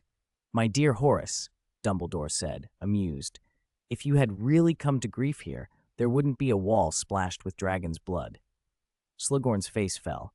"Ah, yes, I should have thought of that," he said, and then, looking past Dumbledore, he froze when he saw Harry. Dumbledore, pretending not to notice, introduced him with a casual sweep of his hand. "Allow me to introduce an old friend. This is Horace Slughorn. Horace, I think you know who he is." "Harry Potter," Slughorn said, still staring. Harry felt the stare like a spotlight and shifted awkwardly. Dumbledore offered to help tidy up. Slughorn gratefully accepted. Harry watched as Dumbledore waved his wand, and the room put itself back together. Furniture hopped upright, ornaments reassembled in midair, books closed and slid neatly back onto shelves. Lamps flew to tables and relit. Even the blood on the walls was wiped away. Harry felt something crunch beneath his shoe and looked down to see a glass pendant from the chandelier. He snatched his foot away, and the pendant swung back into place. The room was immaculate again. "Dragon's blood has been hard to come by lately," Dumbledore observed as he straightened an overturned bottle. "Where did you get this from?" That was my last bottle, Slughorn said, only half listening. His eyes kept returning to Harry. The price is absurd. Wild dragons have become scarce. There have been a number of dragon escapes in Romania. That would make dragon's blood even rarer, Dumbledore said.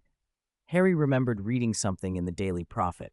Charlie Weasley, who worked with dragons in Romania, had mentioned unexplained escapes.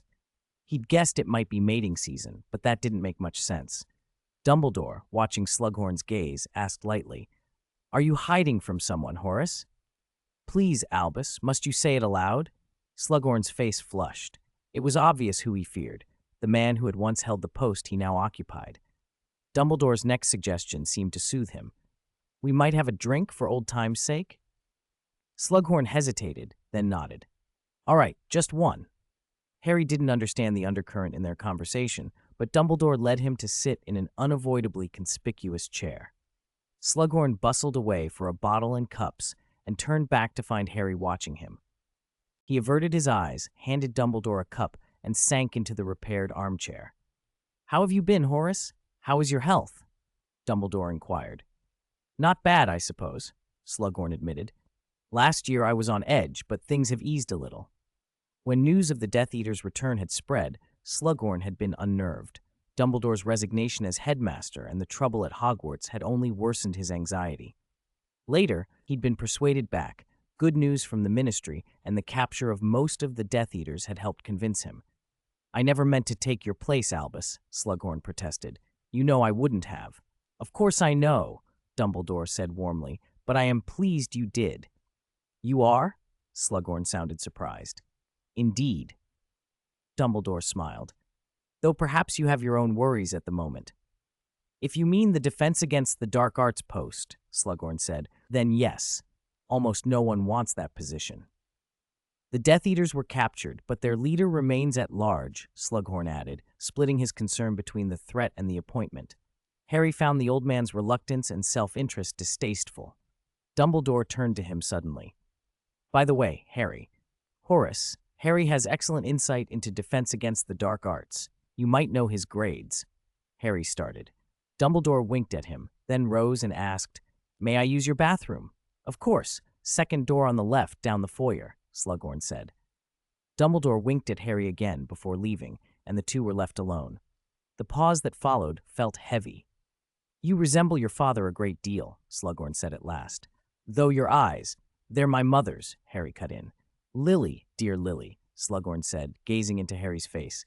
"She was extraordinarily clever, especially considering her Muggle heritage." "I have a good friend who's Muggle-born," Harry replied, a little prickly. "She's one of the top students in our year." No, don't mistake me," Slughorn protested quickly. "I never meant to sound prejudiced. Your mother was one of my favorites at school. I often told her she should have been in my house." "You were head of Slytherin?" Harry said, eyebrows rising. "I was head of Slytherin, yes," Slughorn said, noticing Harry's discomfort. "Please don't hold it against me. You, like her, are no doubt in Gryffindor." He indicated a cabinet full of moving photographs with a triumphant smile. "There, your mother, right there in front." Harry leaned in. In the picture, his mother stood beside a younger Slughorn and a cluster of students. Slughorn rattled off names with pride. Barnabas Cuff, the Daily Prophet editor, Gwenog Jones, captain of the Holyhead Harpies, the owner of Honeydukes, Regulus Black. "I taught nearly every member of the House of Black, except Sirius," he added ruefully. A wicker basket on the cabinet caught Harry's eye. "What's that for?" he asked. "Oh, letters," Slughorn said without missing a beat. "Those are correspondence from John Wick. He sends me tricky questions. They take some thought to answer. A brilliant fellow." "He was always top of the year," Harry said, a complicated feeling passing through him. "Always first." Slughorn blinked. "Goodness, of course. You and he are the same year." He seemed genuinely pleased at the connection.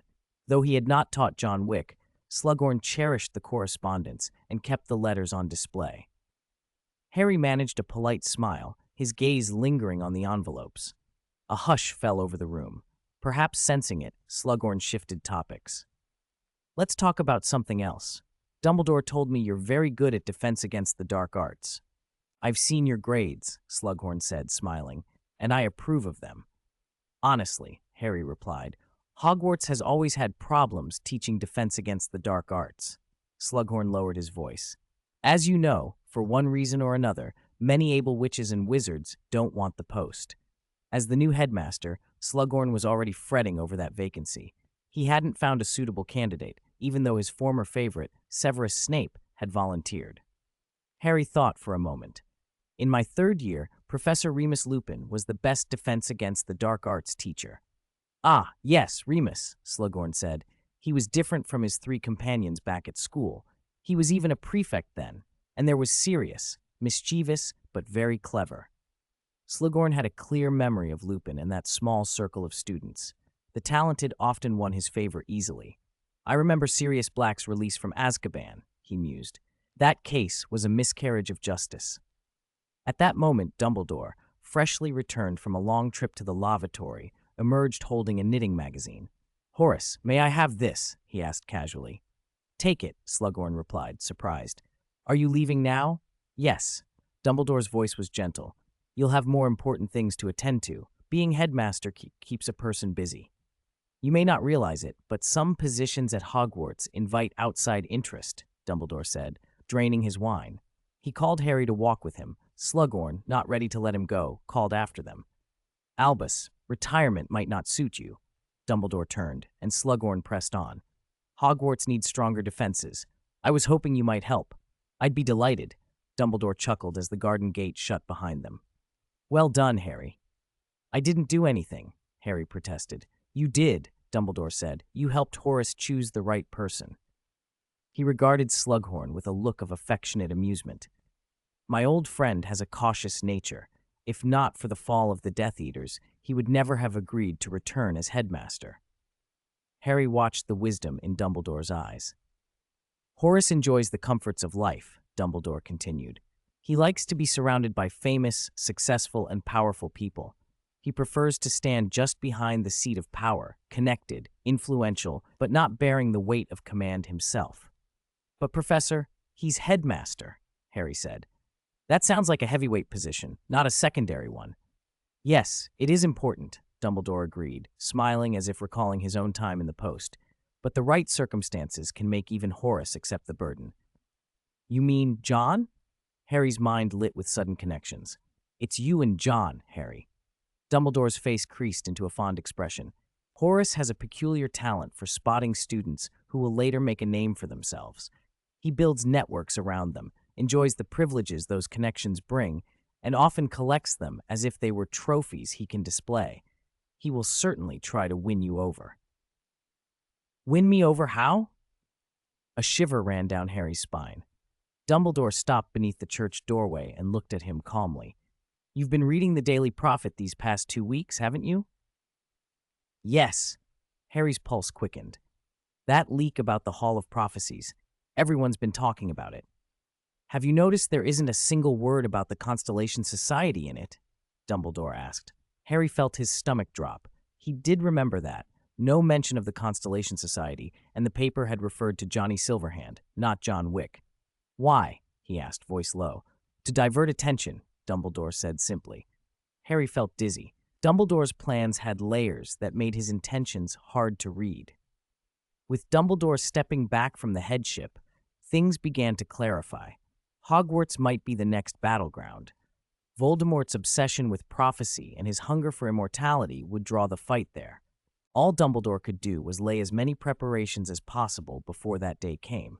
Meanwhile, in the Constellation Society group chat, Fleur seemed positively smitten, an unusual sight that had everyone curious. Percy cleared it up for them. No need to guess, he announced. It's Bill.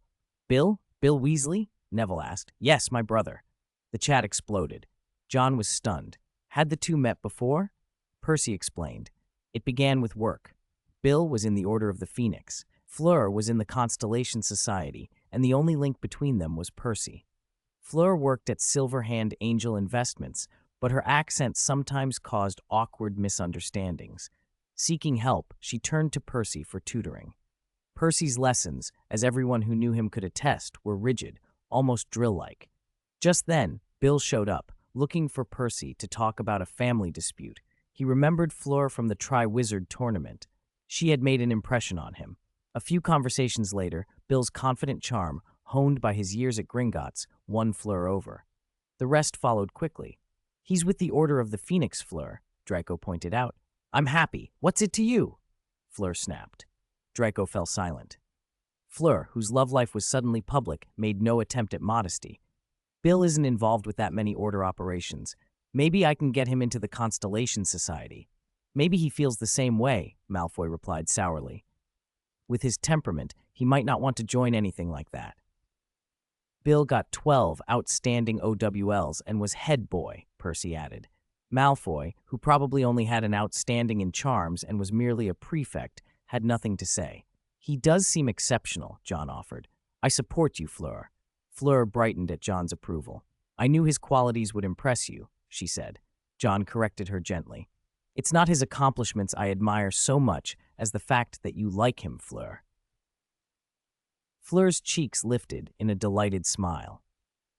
"You're still the sort of person who makes others genuinely fond of you, John," she said, less a declaration of romantic love than the recognition of someone people naturally wanted to follow. The French passion in her had loosened the words from her lips.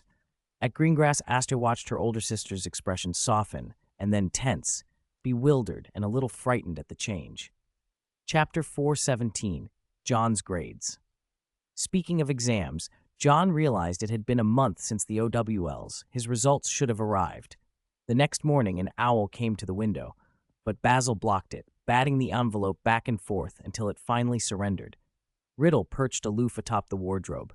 Tom reached up, retrieved the letter from Basil's mouth, and handed it to John. He broke the seal and scanned the parchment casually. John Wick's grades were flawless. Astronomy, O care of magical creatures, O charms, O defense against the dark arts, O divination, O herbology, O history of magic, O potions, O transfiguration, O arithmancy, O muggle studies, O Chapter 394, Ancient Runes, O. The grading system was simple. O for outstanding, E for exceeds expectations, A for acceptable, P for poor, D for dreadful, and T for troll. John stared at his 12 O's.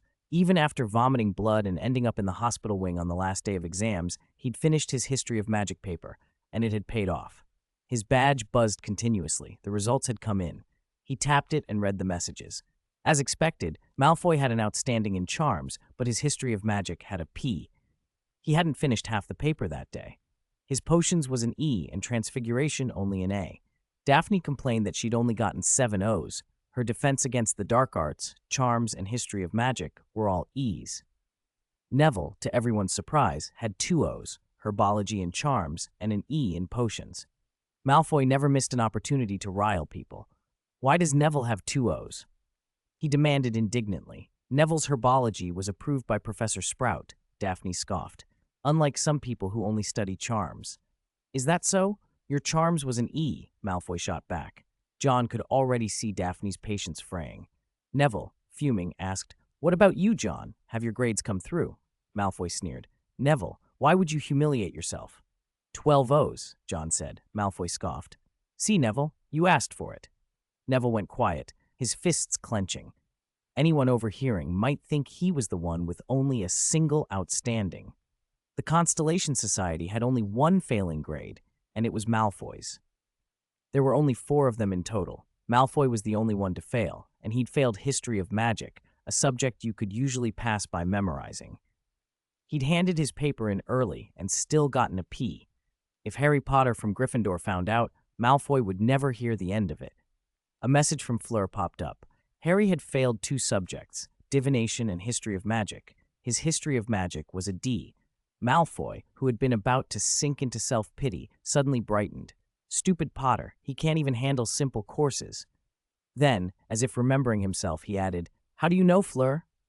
"I'm at the Burrow," Fleur replied breezily. "Harry was sent there last night." "You went to the Weasleys?" Malfoy asked, bewildered. John and Percy exchanged the same stunned look. Percy blurted, "You've only known Bill for less than a month." Fleur waved it off. "I accepted the invitation. It felt right." Daphne felt her head buzz watching how quickly things were moving.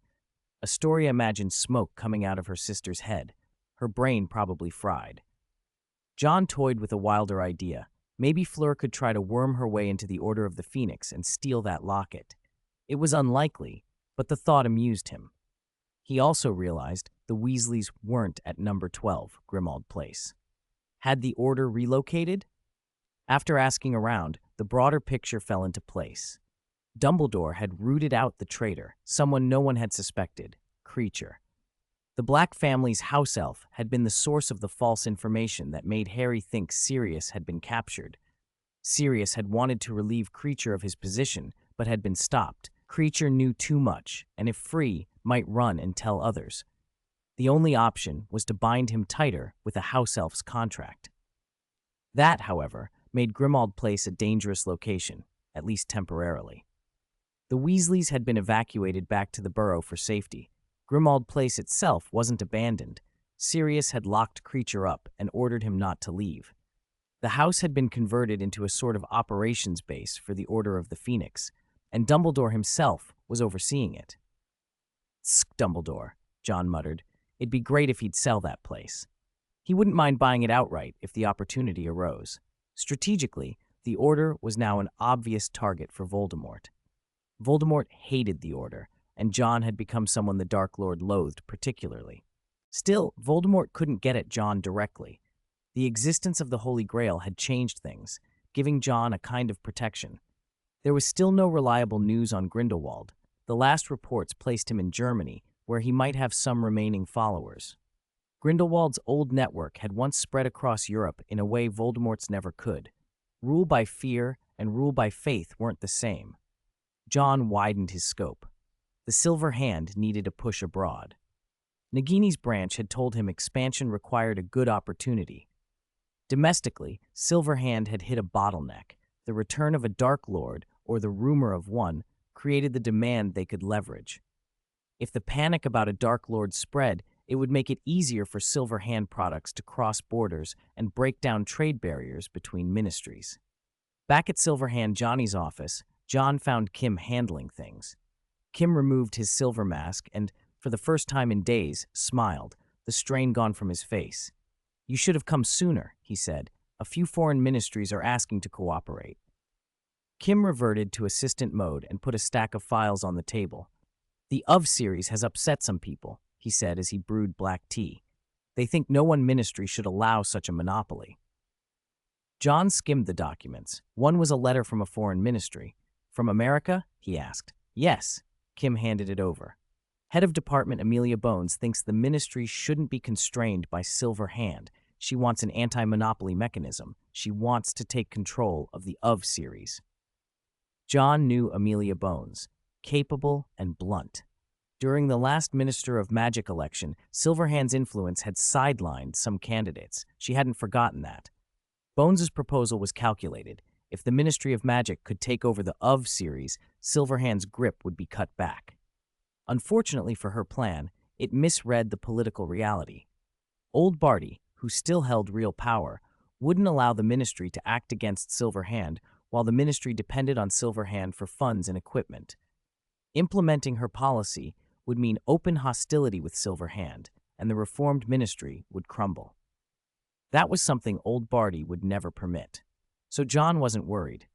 "You think we need a spokesperson," John mused, turning the letter in his hands. Kim smiled slyly. "Lockhart's shampoo sales went through the roof last time."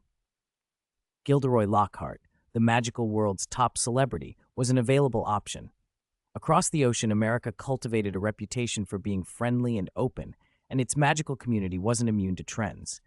Grindelwald had once visited America, too. News of his reappearance had already driven demand at Silverhand Johnny. American Aurors were looking to order equipment at ministry prices.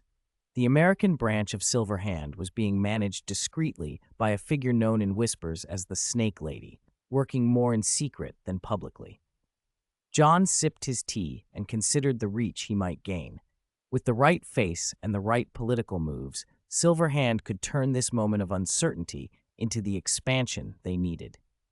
Chapter 395.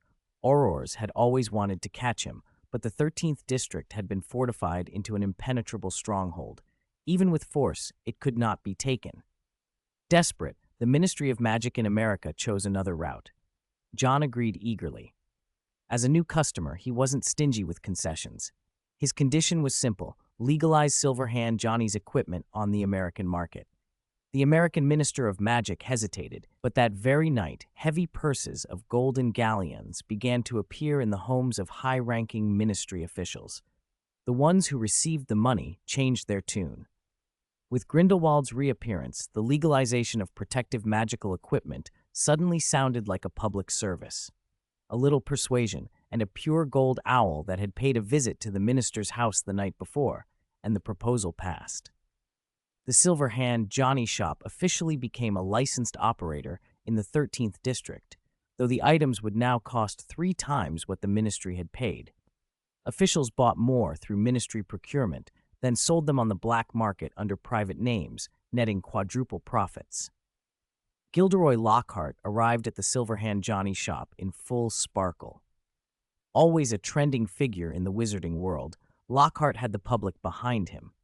He was a writer, a practiced self-promoter, and John invited him to endorse the new line, promising to open doors for him across Europe.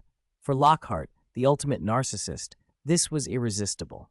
He hesitated only because his image depended on being seen as a powerful wizard. Adding the label of auxiliary tools might tarnish that. John moved closer, put an arm around Lockhart, and whispered with deliberate temptation as they looked down over the busy streets of Nocturne Alley. "Imagine America like this place," John said. "Your portrait outside the ministry, like the life-sized gold statue you had before." At the mention of the pure gold statue in front of Silverhand Publishing House, Lockhart's eyes glazed. "And a fountain in Plymouth community dedicated to the greatest writer with the most charming smile," John continued, gesturing. Lockhart pictured himself immortalized in bronze and glass. He murmured, dazed, "Yes, how wonderful." "Even powerful wizards need partners," John went on, chuckling. "Dumbledore has his Order of the Phoenix. Your partner will be Silverhand Johnny, clearing every obstacle in your path." Lockhart surrendered, hands raised. He couldn't refuse. "I have to admit," he said, "you've made it impossible to say no." John escalated the publicity into a confrontation narrative with the Dark Lord. Lockhart would be a public face of resistance, boosting public confidence. Lockhart, always hungry for applause, felt a mission descend on him. He was intoxicated by the idea of leading people out of darkness. He never questioned John's decisions. By that night, Lockhart summoned his image studio. His flamboyant style was given a more heroic overlay. A red cloak, a distressed-looking wand, the of element emphasized. He looked like a resisting knight. He wove Silverhand Johnny's gadgets into his books and public persona, a wooden carved dog that never shed a hair, a wizard chess set that would protect a home, ornate wooden shields that were decorative but could repel unwelcome guests. One new product after another hit the market, serialized alongside Lockhart's works, and they sold out. A week later, the Silverhand Johnny Alchemy Workshop was working flat out. Lockhart was touring and giving rousing speeches. The Daily Prophet ran him as a headline, "Writing for the Rise of Wizards, Gilderoy Lockhart's new chapter soars." Harry watched, partly incredulous, as Mrs. Weasley solemnly bought a wooden carved husky that looked disturbingly like the dog that had bitten Dumbledore at the Dursleys. Even Mr. Weasley complained. His purchase cost him half a month's salary. Ron, mouth open, demanded, "Why is this so expensive?" "It's a rare signed edition by Lockhart," Mrs. Weasley replied, starstruck. Harry spotted Lockhart's signature on the dog's neck. He remembered helping Lockhart reply to fans back in his second year. Mrs. Weasley clutched Lockhart's new book, face full of longing. "Buying the rare edition gets you a Gilderoy Lockhart handshake ticket." "His hand isn't made of gold," Ron quipped. Bill shook his head. "It really is. Fleur said Lockhart had a custom golden glove, pure gold." Ron, too poor to imagine the weight, couldn't picture a golden glove. Ginny's face fell at the mention of Fleur. "That's snot," she muttered. "Ginny," Bill warned sternly. "All right," she said, but Harry noticed she was still grumbling under her breath. Ginny disliked Fleur's big sister manner, the way she treated Ginny like a child, and the added friction with the ministry didn't help. Bill's relationship with Fleur, of the Constellation Society, made the Weasleys uneasy. Dumbledore hadn't opposed the match. If anything, he'd smiled at Fleur. Mr. Weasley, more practical, understood Dumbledore might be easing relations with the Constellation Society.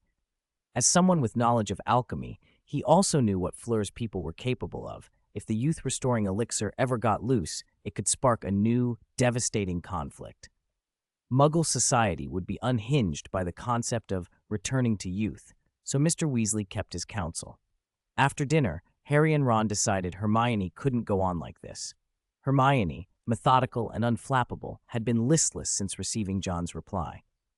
The two boys tiptoed to her door, shoving and shuffling, too shy to enter first. Ginny, fed up, gave a push that sent them both crashing inside. She pushed too hard. Ron stumbled and banged his foot on the corner of the bed. The noise snapped Hermione out of her daze. Harry cleared his throat. "Hermione, are you all right? Did John forgive you?" Hermione's eyes reddened. She turned her head away. "You mentioned John again," Ron said, helpless. Harry felt stupid. He knew Hermione's falling out with John had something to do with him.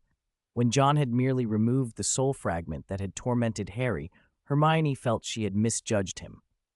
Ron tried to help. He took the apple pie Ginny had offered and approached cautiously. "Mum made apple pie. Thought you might like some." "Thank you, Ron," Hermione said, dabbing at her eyes as she took the plate. Harry and Ron exchanged a look and, surreptitiously, eyed the pocket watch and a single sheet of parchment on her bedside table. There was only one line on the parchment. "I respect your choice. Before the scales tip, no one knows the weight of the heart and the feather." The delicate silver lily pocket watch on the table ticked its seconds. In the hush, Hermione stabbed at the apple pie with her fork and turned it into an unappetizing mush.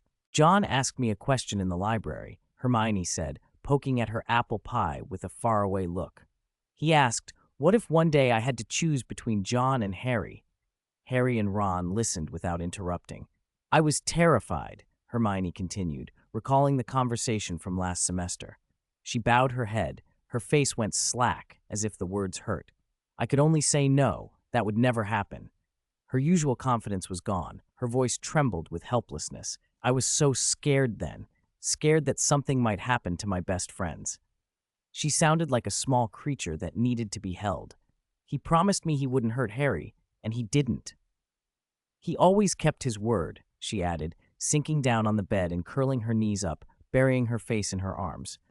"But I didn't have the trust a good friend should have. I misjudged him, and I hurt him." By the end, she was sobbing into her sleeves. Harry sat beside her and put an arm around her shoulders.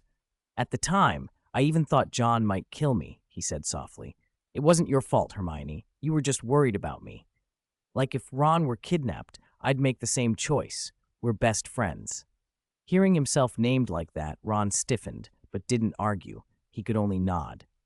"No, that was different," Hermione whispered, lifting her tear-swollen eyes. "John was my first friend. He never put up a front with me. He never hid anything. When he bought the firebolt, I was the first to ride it. If I wanted to know something, he'd tell me. The Constellation Society, everything. He's always been honest. And yet when it mattered, I couldn't give him my trust. I betrayed him. He even saved my life." She reached for a small, exquisite pocket watch shaped like a lily, its silver cool and weighty in her hand. "This might be the last gift I ever received from him," she murmured. Ginny had seen how badly Hermione took the whole thing and had acted. She'd sent Harry and Ron out of the room and then stayed with Hermione into the night. By morning, Hermione emerged renewed. Her appetite for study shot up to a whole new level. Harry and Ron were baffled and kept asking Ginny what she'd said. Ginny shrugged. "I told her to apologize in person, but only after she was sure she could speak to him as an equal." "That's it?" Harry and Ron exchanged a look. "That's it," Ginny said. She'd once done something similar and knew how much that mixture of guilt and pride could sting. She'd forced Hermione to confront it. Outside Percy's office at the Ministry of Magic, Arthur Weasley paced until his shoes scuffed the carpet. Whenever someone passed, he pretended to be busy, but every time the office door opened, he found himself lingering, hoping to be noticed. Percy, buried in paperwork, seemed oblivious and ignored him. Arthur went to pluck the same pathetic leaf from a dying office orchid for the 5th time before he could stand it any longer. "Percy." His voice was small. Percy paused on his way to the elevator, still holding a stack of documents, and looked at his father out of the corner of his eye. Arthur pushed down his embarrassment and managed a strict, otherwise unnatural for him expression. "I want to talk to you." "Joanna, take this to the Auror office." Percy ordered the girl nearest him, slipping a document into her hands. He then turned back to Arthur and said, "Let's talk in my office." Inside, Percy's desk was buried under files. He closed the door and waved Arthur to take a seat. Arthur noticed an envelope on the polished wood, its silver hand emblem unmistakable. "Johnny Silverhand," he said, incredulous. "A letter from John Wick. No, from Johnny Silverhand." "A banquet," Percy said, glancing up. "What do you want to talk about, Father?" Arthur exhaled and chose the quickest route to reconciliation. "I shouldn't have behaved the way I did. I shouldn't have treated you like a child or tried to dictate your decisions." Percy's face, usually austere, softened in a way Arthur hadn't seen in a long time. "Those things are in the past," he said. "I won't interfere anymore." Relief washed over Arthur. The rift born of arguments over the Order of the Phoenix eased. He left the office feeling lighter, proud that his son had done his duty capturing Death Eaters. As he walked back toward his own office, now, after the refurbishment, uncomfortably close to the Auror office, he caught voices through the half-open door. "An invitation to the Silverhand banquet?" Rippy, recently assigned to Auror training, sounded awed. Oz Heald, head of the Auror office, had received one. "That's Mr. Johnny Silverhand's dinner party," Rippy gushed. "Only the powerful and connected go. You've made it. The food is served by the best chefs in the country, and the wine, they don't skimp," Rippy added, as if listing credentials. "But it's the connections that matter." "I heard Minister Crouch was invited," said someone else, and the others murmured. Before Arthur could move on, an Auror slid an envelope across the room, and Rippy burst into delighted, ridiculous little dances. He had been to the last Silverhand banquet, and it had done Oshield good. He'd come back promoted to head. If Rippy went this time, he might take a step forward too. Arthur stood frozen in the doorway, his eyes fixed on the Silverhand emblem. Johnny Silverhand's influence in the ministry, especially among people his own son's age, was staggering. He had not expected such a network to be in place. At Silverhand Manor, the dome glittered with a constellation of lights as the evening crowd arrived. Old Jack escorted Chu Dai and Zuo Fei through the doors, while waiters carried trays of fresh sea fish sashimi. Below in the crowd, the werewolf counselor and the directors of the werewolf capture unit and the werewolf registration office stood talking quietly. Rippy whispered to Oz, "Don't dismiss them for being obscure. After the werewolves were brought under control, those positions control the whole werewolf population." "Mr. Johnny Silverhand is planning to build the first magical school for the werewolf community," Rippy added. "Old Jack will be the first headmaster." "That's the Rosier family, pure blood among the Sacred 28, Rippy continued, naming guests as he recognized them. "And over there, the man from the Department of International Magical Cooperation. He's basically the German foreign minister." Rippy babbled on much to Oz's amusement. Rippy had been an undercover operative and owed his easy path to that meritorious service, but old habits of envy and comparison stuck with him. A pale man in the crowd caught Oz's eye. His cheekbones were high, strands of silver threaded through his black hair, and his dark golden eyes were striking. "Who's that?" she asked. Rippy went quiet for a moment and then exhaled. "That one. You don't want to be anywhere near him when you know whose name is being whispered. Ludwig Edgar." The name landed like a stone.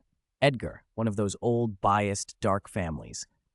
Oz felt the air change. Above them, on the second-floor landing, Johnny Silverhand stood with a silver mask half covering his face. He surveyed the room with an unreadable expression. Tang Mi reported the arrivals and slipped away. Kim stood at Johnny's shoulder. "Are you sure about all this?" Kim asked. "They're all jackals," Johnny said, his voice flat.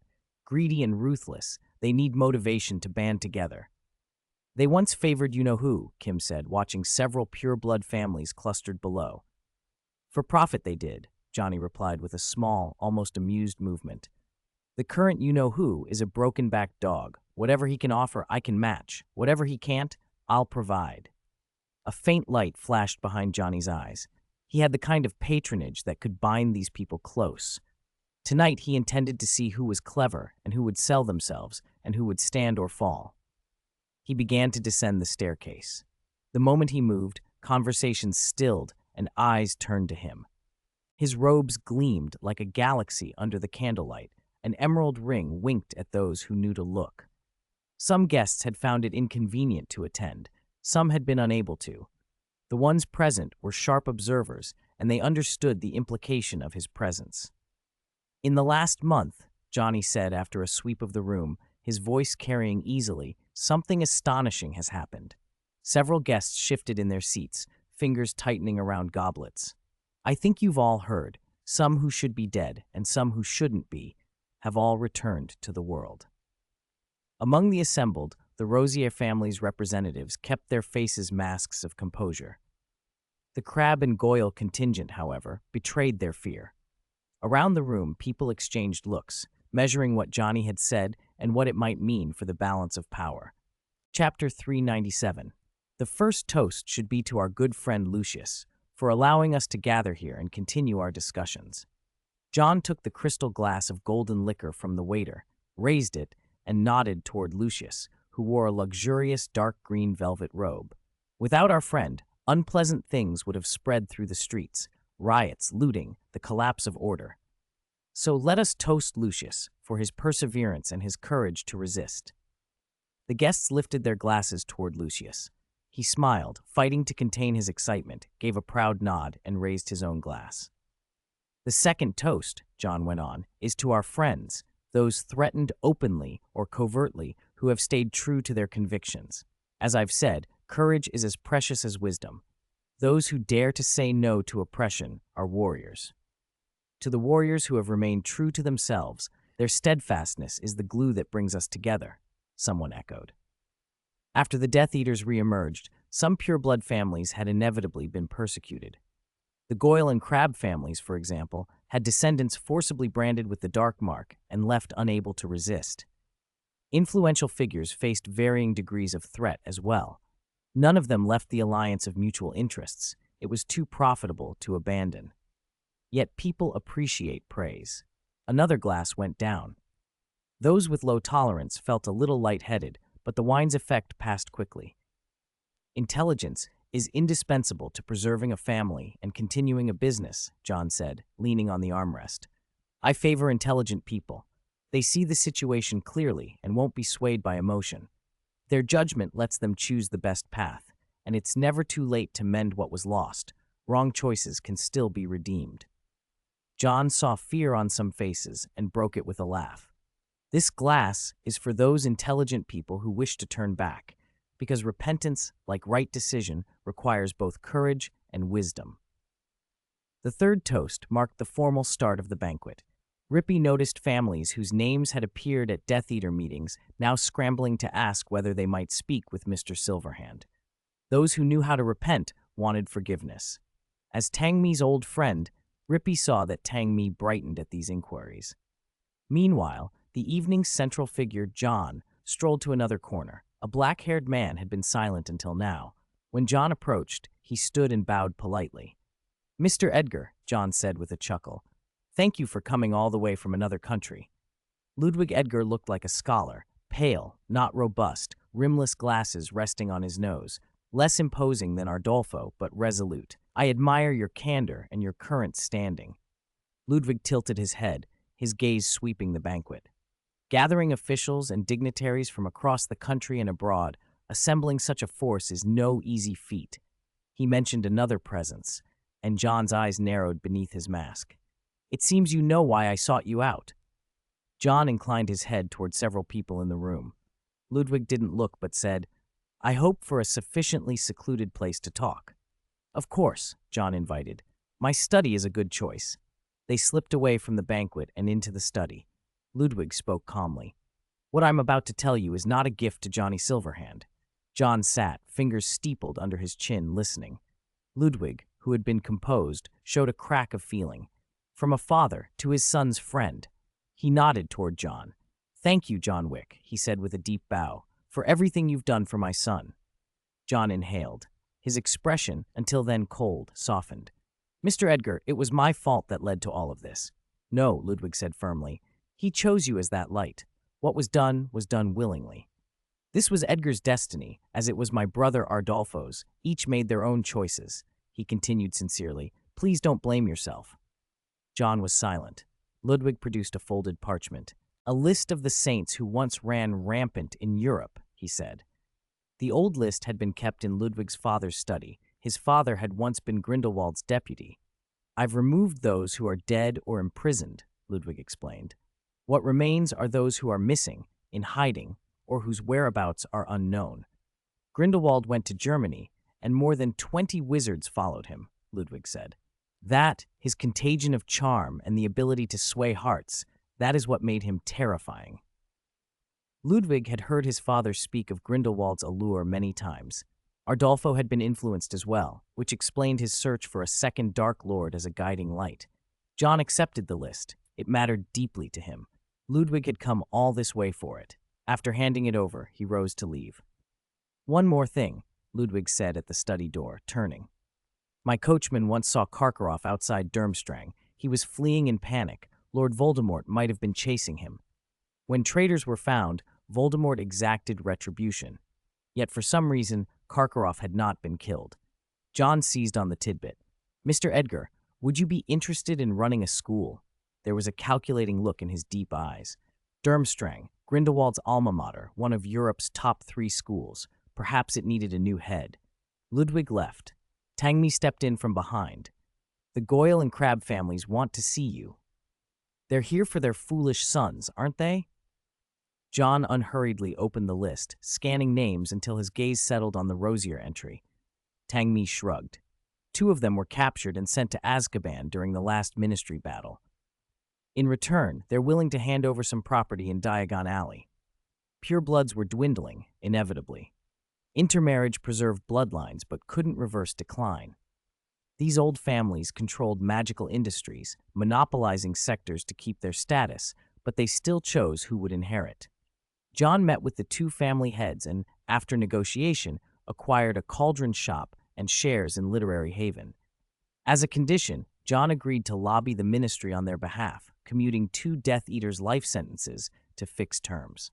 The family heads were profuse in their gratitude. John signaled them closer. When they approached, he placed a hand on each shoulder and made the taller one bow. "My help is for friends, and chances like this are rare. As for your clansmen, I don't want their foolish heads to keep idolizing someone else. Even in our world, there are ways to neutralize people." They broke out in cold sweat and nodded frantically. At worst, they could incarcerate their relatives at home and focus on the next generation. John patted them away. After that, more people arrived, heads of families with Death Eaters in Azkaban.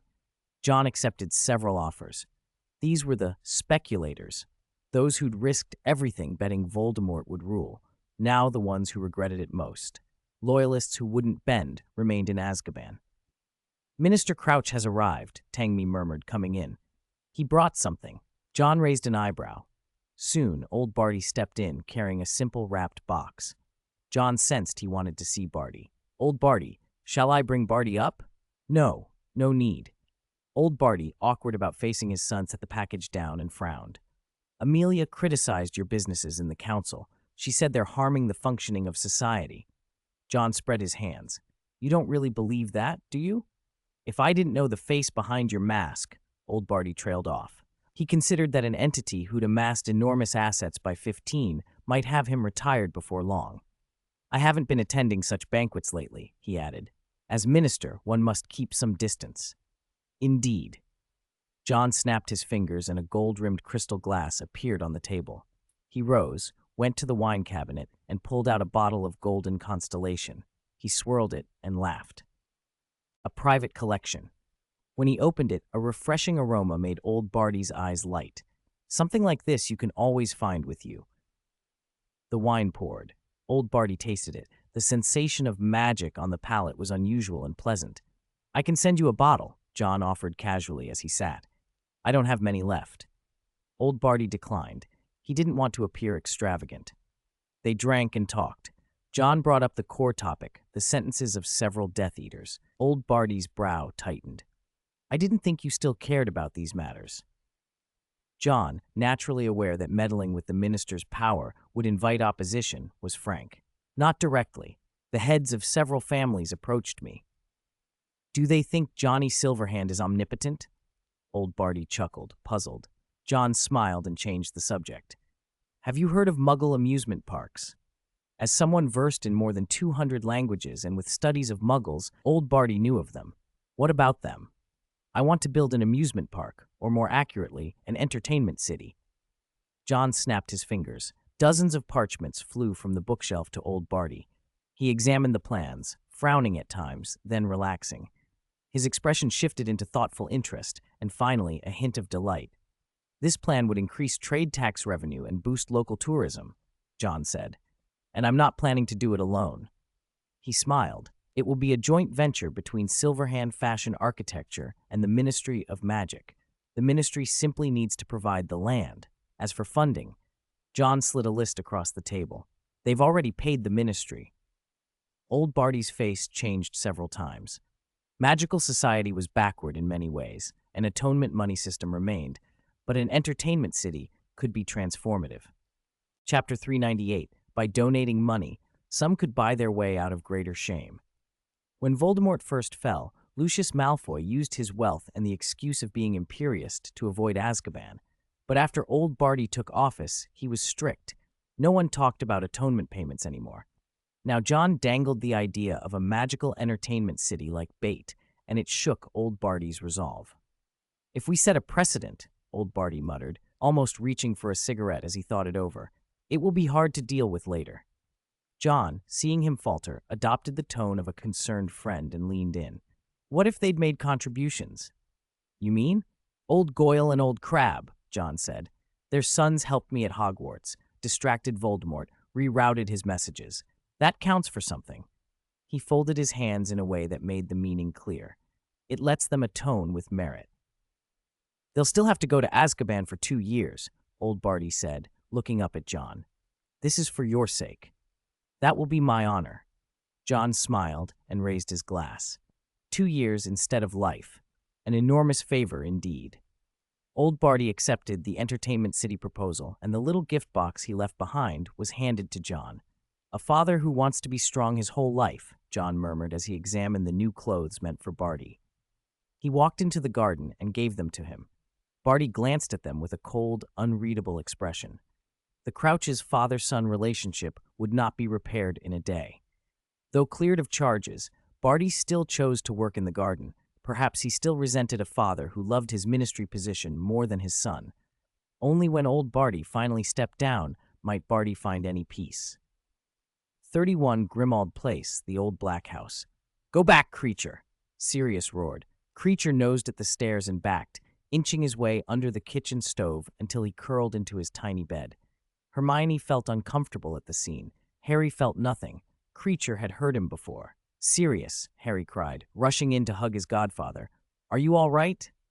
Just a twinge in my left ribs, Sirius said, hugging him back with a laugh. You've shot up in a month, you have.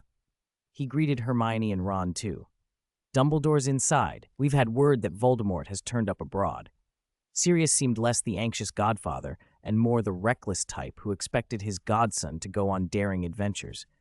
If Mrs. Weasley had heard that, she would have been furious. Harry glanced toward the door. Dumbledore sat inside with Lupin and others. I should go to the meeting. Sirius ducked into the room and shut the door. Ron squinted. I thought I saw Mundungus. What's strange about that? Harry said, annoyed. He's part of the Order, Ron snorted. He was caught stealing last time, thought he'd be kicked out. He's deep in debt, Ron said with disdain. Used to flash gold teeth, they've all been pulled out and sold. Hush, Hermione said. Let's go check on Creature. Her concern for house elves always won out. Harry and Ron had no choice but to follow her. They searched the kitchen and finally found Creature under the stove. Seeing him cramped in that awful little bed made Hermione ache with sympathy. Harry didn't want to indulge the elf. Creature's words were bitter and cruel more often than not, but then he noticed a familiar box tucked in the bedding. Chapter 422, Mundungus's History of Theft. At the Order of the Phoenix meeting, Moody tapped the floor with his wooden leg. Voldemort's lost the support of most of his Death Eaters, he grunted, but we all know his ambition. He'll look for replacements. Werewolves, giants, banshees, Lupin supplied. He could recruit new kinds of followers, Moody added. Though retired, he understood Voldemort's nature well. Sirius cut in, bristling. He was badly hurt at the Ministry. We saw it. Yes, we know that, Moony, Sirius snapped, not wanting to drag up the memories. But he's still out there. We can't let our guard down. The Weasley's clock points to mortal danger sometimes, someone said. We could be at risk any minute. Tonks, voice low, reported, the Ministry hasn't stopped searching. Slughorn's asked for Aurors to be stationed at Hogwarts. He wants the school protected. Lupin added, losing the Death Eaters deprives Voldemort of his reach, but it also makes him more dangerous. A leader with no scruples is unpredictable. Kingsley, dark-skinned and calm, looked at Dumbledore. There's a bad rumor going around. Something that can grant wishes is hidden at Hogwarts. We don't know if there are Voldemort sympathizers still among the pure bloods, he continued. That kind of rumor is very dangerous. The Holy Grail. Sirius, half sitting sideways, piped up abruptly. Does that thing really have that sort of power? I think so, if you're not blinded by certain things, Dumbledore answered. Sirius's familiar sarcasm hardened the room's atmosphere. Snape, sitting to Dumbledore's right, drawled, You've seen an aged man somehow regain vitality, Albus? Oh, really? Sirius shot back. I'm surprised you saw anything. During the Ministry fight, you were in school, clutching a cauldron. Snape's expression narrowed, and Sirius pushed on. Potion Master Severus Snape, fooled by a student's fake death trick. I don't trust you not to be misled. Do you dare question me? Snape barked. You, broken-ribbed stray dog. Their animosity made Tonks shiver. Dumbledore cut across them quietly. You're wrong, Sirius. For a moment it sounded like he was taking Snape's side, but what he said next stunned everyone. John died once. That's impossible, we all know, Kingsley began, disbelieving. Magic can't resurrect, someone added. Dumbledore was unruffled. But he did. Sirius, you met him in the Hall of Death. That archway opens to a place none of us understand. A chill passed through the room. The only name that could make the others draw dread that way was Voldemort. He had lost his body in Godric's Hollow, become a disembodied spirit, and only last year had completed his rebirth. The idea of another man somehow having faced death and returned the same way was deeply unsettling. Dumbledore moved on. Kingsley, what's the international reaction to this other man? Very bad, Kingsley said. Other ministries are asking questions, accusing us of lax oversight. Dumbledore sighed. Who would have thought he'd be found there? His face grew pensive. Grindelwald. What would make him leave Nurmengard? His last known whereabouts were the same as Voldemort's, Germany. We can't investigate over there, Kingsley said. I will call on some old friends, Dumbledore said. Do not underestimate a century of connections. From Nicholas Flamel to a petty thief like Mundungus, everyone had been part of Dumbledore's network. Even abroad, his contacts endured. The meeting wound down with plans to defend Hogwarts. Tonks would be assigned by the Ministry to bolster the school's defenses, and the Order would remain on alert. No one knew when Voldemort might strike next. When the meeting ended, Kingsley and Tonks left. Sirius found Dumbledore and gestured toward the corner. He's at it again. Dumbledore followed his gaze to Mundungus in the kitchen. Lupin walked over too and rubbed his forehead. This morning he was going through Creature's bed, trying to take things to sell. This isn't the first time, Sirius snapped. I'll speak to him. Dumbledore called, and Mundungus shuffled over. The sight of him was pitiful. Half of his hair gone, his face mottled, his remaining teeth loose. He lost another tooth as he walked. Mundungus, Dumbledore asked without anger, why are you stealing the Black's property? Mundungus spat out the loose tooth and pleaded, I'm drowning in debt, Professor. If I don't pay, I'll go mad. He'd spent too much time as a human guinea pig in charity trials at St. Mungo's, selling his body for money and coming away with after effects, strange discoloration of the skin, teeth that fell out, and what he feared was a fraying mind. Today he had tried to pilfer Creature's hidden hoard, gotten into a scuffle with the house elf, and been caught by Sirius.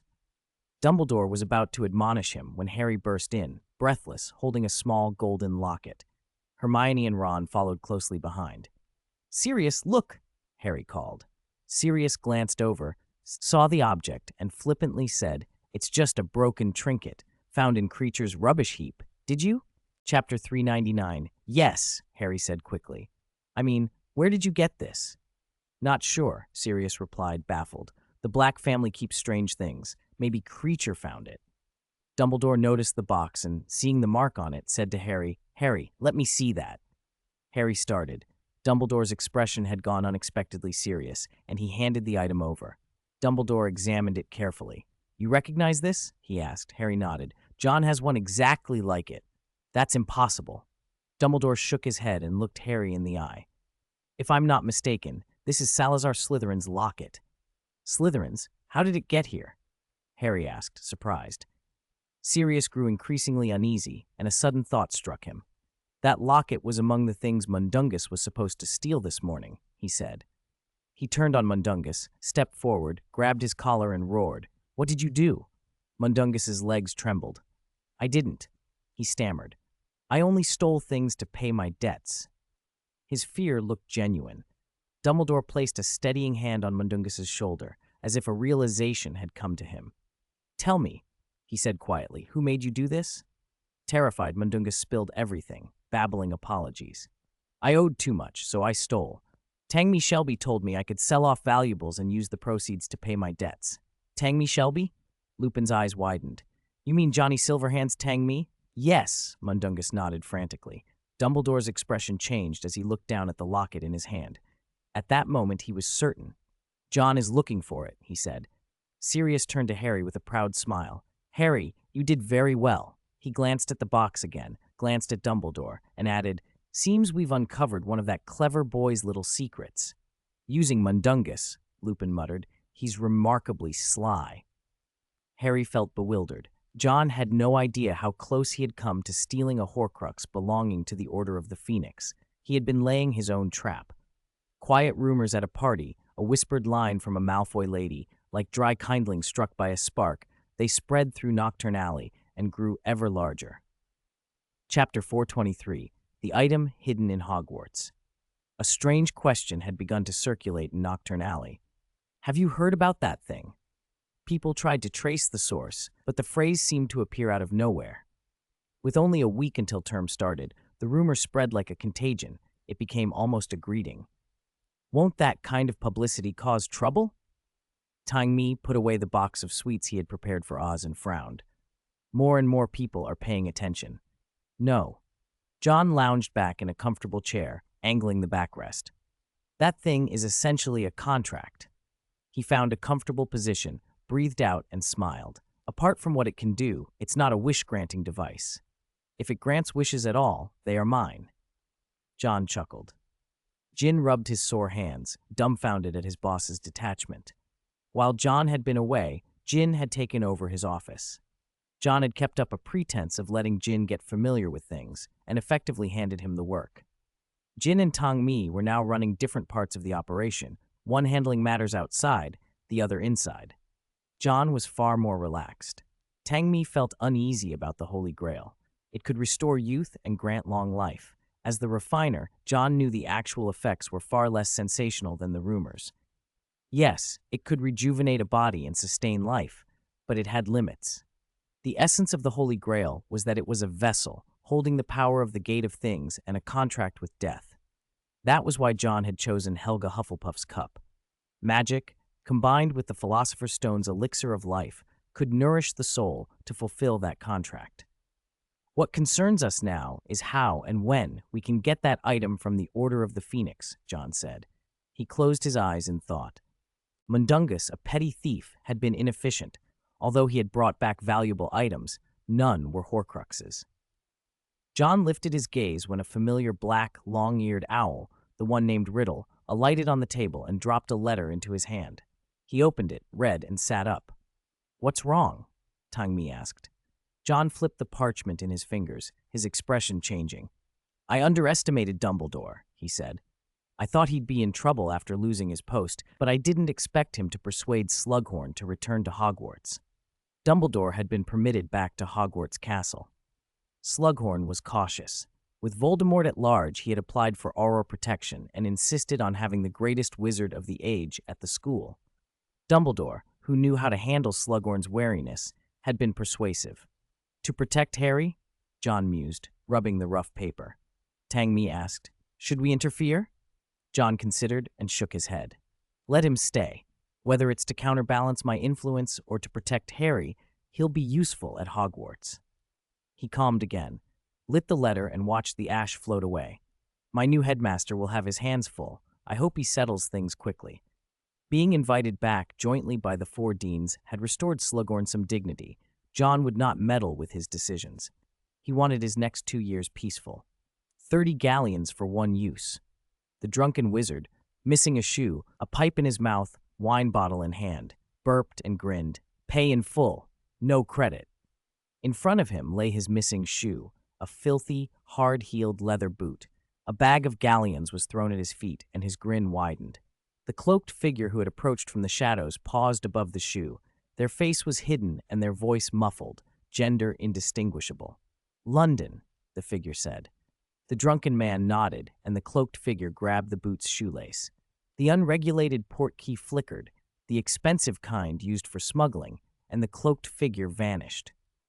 The drunken wizard untied the money bag and examined the gleam of coins with avid delight. Outside a London suburb, the cloaked figure reappeared. She looked toward the distance, then her body exploded into a pop. She was gone again. She materialized in the doorway of the Leaky Cauldron, which sat between Nocturne Alley and Diagon Alley. A gust of wind lifted a corner of the black cloak and revealed horrific burn scars on her skin. She pushed the door open and entered. No one in the bar gave much attention to the newcomer's clothing, but she moved straight to a private booth in the back. The Leaky Cauldron was full of dazzling, dreamlike lights and clinking glasses, but in the inner private section, a dignified woman sat, out of place amid the revelry. She looked as though she were waiting for someone. The door to the booth opened, and a crooked wand, more like a sharp claw, was pressed at the woman's neck. The door closed slowly behind them, and the sounds from the bar were instantly cut off. Bellatrix. The woman was forced to look up. You shouldn't treat me like this. Your husband, your son, they both betrayed the Dark Lord, came a hoarse voice, far from the gentle tones of a woman, a madness furiously held in check. A pair of crazed, hateful eyes fixed on the woman. Sissy, tell me, how should I get revenge? At the word revenge, Narcissa's heart hammered. She kept her composure and replied coldly, They were the traitors. I never turned on the Dark Lord. Really? Bellatrix's voice was sharp. She searched her sister's face as if trying to see through a mask. Narcissa met her gaze without flinching and said, with a hard pride, Everything I did for him was done with complete loyalty. The crooked wand eased away from her throat. Bellatrix straightened and slowly lowered her hood. The face that was revealed was terrifying. 1/3 of it appeared to be covered in wooden spikes, like nails driven into scarred skin. She stared at Narcissa as though afraid she might lie. Sissy, I know you wouldn't betray us, she said. Bellatrix seemed childlike with her sensitivity. She clung to her sister, voice full of venom and grief. Rodolphus, that bastard, he betrayed the Dark Lord in the end. He should be thankful he's dead. Her tone was poisonous, yet oddly distant, as though she was talking about a stranger rather than her own husband, part of the twisted legacy of the Black Lestrange marriage, where affection had never been mutual. Narcissa's body stiffened. Slowly, almost reverently, she placed her hands on the burnt skin of Bellatrix's back. A flicker of unbearable pain crossed her eyes as Narcissa asked, How did you survive? She touched the nails that had been driven into her skin, unable to believe this was her own sister. Bellatrix had once been beautiful, but now she looked like a monster shaped by madness. Resentment kept me alive, Bellatrix said softly, as if remembering something tender. She leaned against Narcissa and began to recount what had happened. Lord Voldemort had used an ancient branch of the dark arts to preserve Bellatrix's life. The magic kept her breathing, but it gradually stripped away what made her human. Once his soul was restored, Voldemort moved to settle scores with those who had betrayed him. The Malfoys had been among those marked for punishment, but Narcissa had used the Black's secret cicada signal to sway his decision. Perhaps because he remembered Narcissa's previous service in turning over the Black family's house elf, he spared her and offered a chance. Oh, my sissy, my sister, you wouldn't betray us, would you? Bellatrix murmured, a strange, pitiful tenderness in her voice as she caressed Narcissa's face. Narcissa, I have something to tell the Dark Lord, Narcissa said, about that thing hidden in Hogwarts. Narcissa didn't finish. Bellatrix's face darkened. Suddenly, she pressed the sharp tip of her wand against Narcissa's throat, half sobbing and half laughing in that unhinged way. Sissy, you must do something to make me believe you. Narcissa's fingers curled under the table, closing around her wand. What do you want me to do? She asked. Bellatrix's crazed voice promised a mission. The tip of the wand pricked Narcissa's skin, and a cold dread fell over her, because the hand that held the wand was coiled by a cold, slender green snake. Narcissa had no choice. Slowly, she released her wand, nodded, and whispered, I will help you. Bellatrix's expression softened back into pitiable devotion. Chapter 424. The new principle of Durmstrang night rain hammered the trees. An augury shrieked as it flew through the storm. A heavy boot sank into a puddle, and mud splattered up a wet robe, but the man wearing it barely noticed. He fled into the wild wood, branches whipping at his stained cloak. Figures flashed between trunks, closing in, and the man trembled. Lightning stitched the sky and revealed his face. Gaunt, white-haired, the principal of Durmstrang, Igor Karkaroff. He clutched his wand like a talisman and pleaded into the storm. Please, let me go. Karkaroff. The voice was delicate, almost intimate. Another bolt of lightning burned through the black, and 3 figures stood 10 meters away, black-cloaked shapes that vanished into the night like harbingers. Their hoods swallowed the rain. Karkaroff spun and fired a charm. The spell ripped a gap in a nearby tree, but when the light faded, the figures were gone. Who are you? Karkaroff shouted, voice cracking. We only serve the strong. A lightning bolt struck a tall tree in the distance, and before Karkaroff could react, the 3 were suddenly upon him. No one knew when they had crept so close. He saw green lights flare once, twice, 3 times. Then a single word tore open the sky. Morsmordry. The dark mark burned high above. When Karkaroff was found, his hands and feet were cold, and his body showed no sign of life. Someone had carved a single message into the trunk he leaned against. This is the fate of traitors. Let all who oppose me tremble. An old man with a broom-like beard ran a rough hand over the carving and frowned. It's him, he said, disbelief turning his voice thin. Lord Voldemort, he appeared here. An Auror stood nearby, grave as he searched the ground. The old man looked at the Auror and added, Mr. Edgar, your family knows the dark arts best. The slight insinuation failed to disturb Ludwig Edgar, who moved forward and examined Karkaroff's body. Avada Kedavra, he pronounced, which made the old man flinch. There are traces of pursuit, Ludwig went on. He wasn't alone. The old man Yalefan tugged at his beard in irritation. That's impossible. He was on his own. There was a frantic woman with him, Ludwig said without changing his expression. We all saw Karkaroff's terror earlier. Yalefan's protest faltered in the face of facts. He handed an owl to Ludwig, who had been about to open the message. Durmstrang's principal abandoned the school and fled. Yalefan's eyes widened. When did this happen? The school board sent an invitation, Ludwig explained. They asked me to look into it. Yalefan bristled at the idea. They let you go?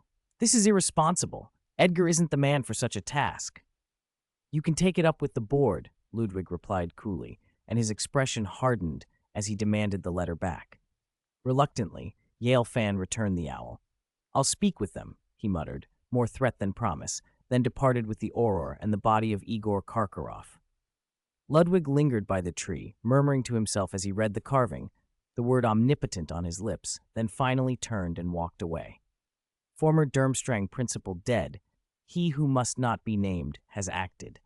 The headline flew into thousands of homes by wing. As the paper-delivering owl made its rounds above Privet Drive, a snowy bird swooped down, drove the courier away, and snatched the newspaper in its beak. John watched Basil, the snowy owl, pull the news into the house and was by now used to the bird's imperious ways. He sipped his wife's hand-ground coffee and read. Watson, straighten a tie in the mirror, consulted the wizard chess king he kept on the dresser. How does this look? He asked. Very handsome, the painted king preened, giving a thumbs up. I hope the neighborhood girls don't faint. Watson tightened a red plaid tie and joined them at the table, a copy of the Daily Prophet tucked under his arm. He would have bought an owl if he'd been able. The wizarding papers, he thought, were far more entertaining than the Muggle ones. "Who's this Igor Karkaroff?" Watson asked like a curious child. "And what are Death Eaters?" John took a bite of sandwich and explained as plainly as he could, the principal of a school who had once belonged to a terrorist organization and was apparently killed in retaliation for betraying his master. "The magical world really has terrorists?" Watson's eyes widened. Mrs. Wick watched them both with amusement, then glanced at the clock. "Time's almost up." There were 10 minutes left. Watson gulped down the last of his milk and apologized. "The hotel's had trouble this morning. I can't go shopping with you." He lingered at his wife's side a moment longer, then hurried out. John looked after him and then at Mrs. Wick, whose cheeks were flushed like a young maiden in love. He went to the car she was driving instead of apparating. He wanted the ride, the change of scenery. Rain streaked the window, and John's mind drifted as the wipers swept back and forth. Thoughts flitted through his head like the augury in the storm.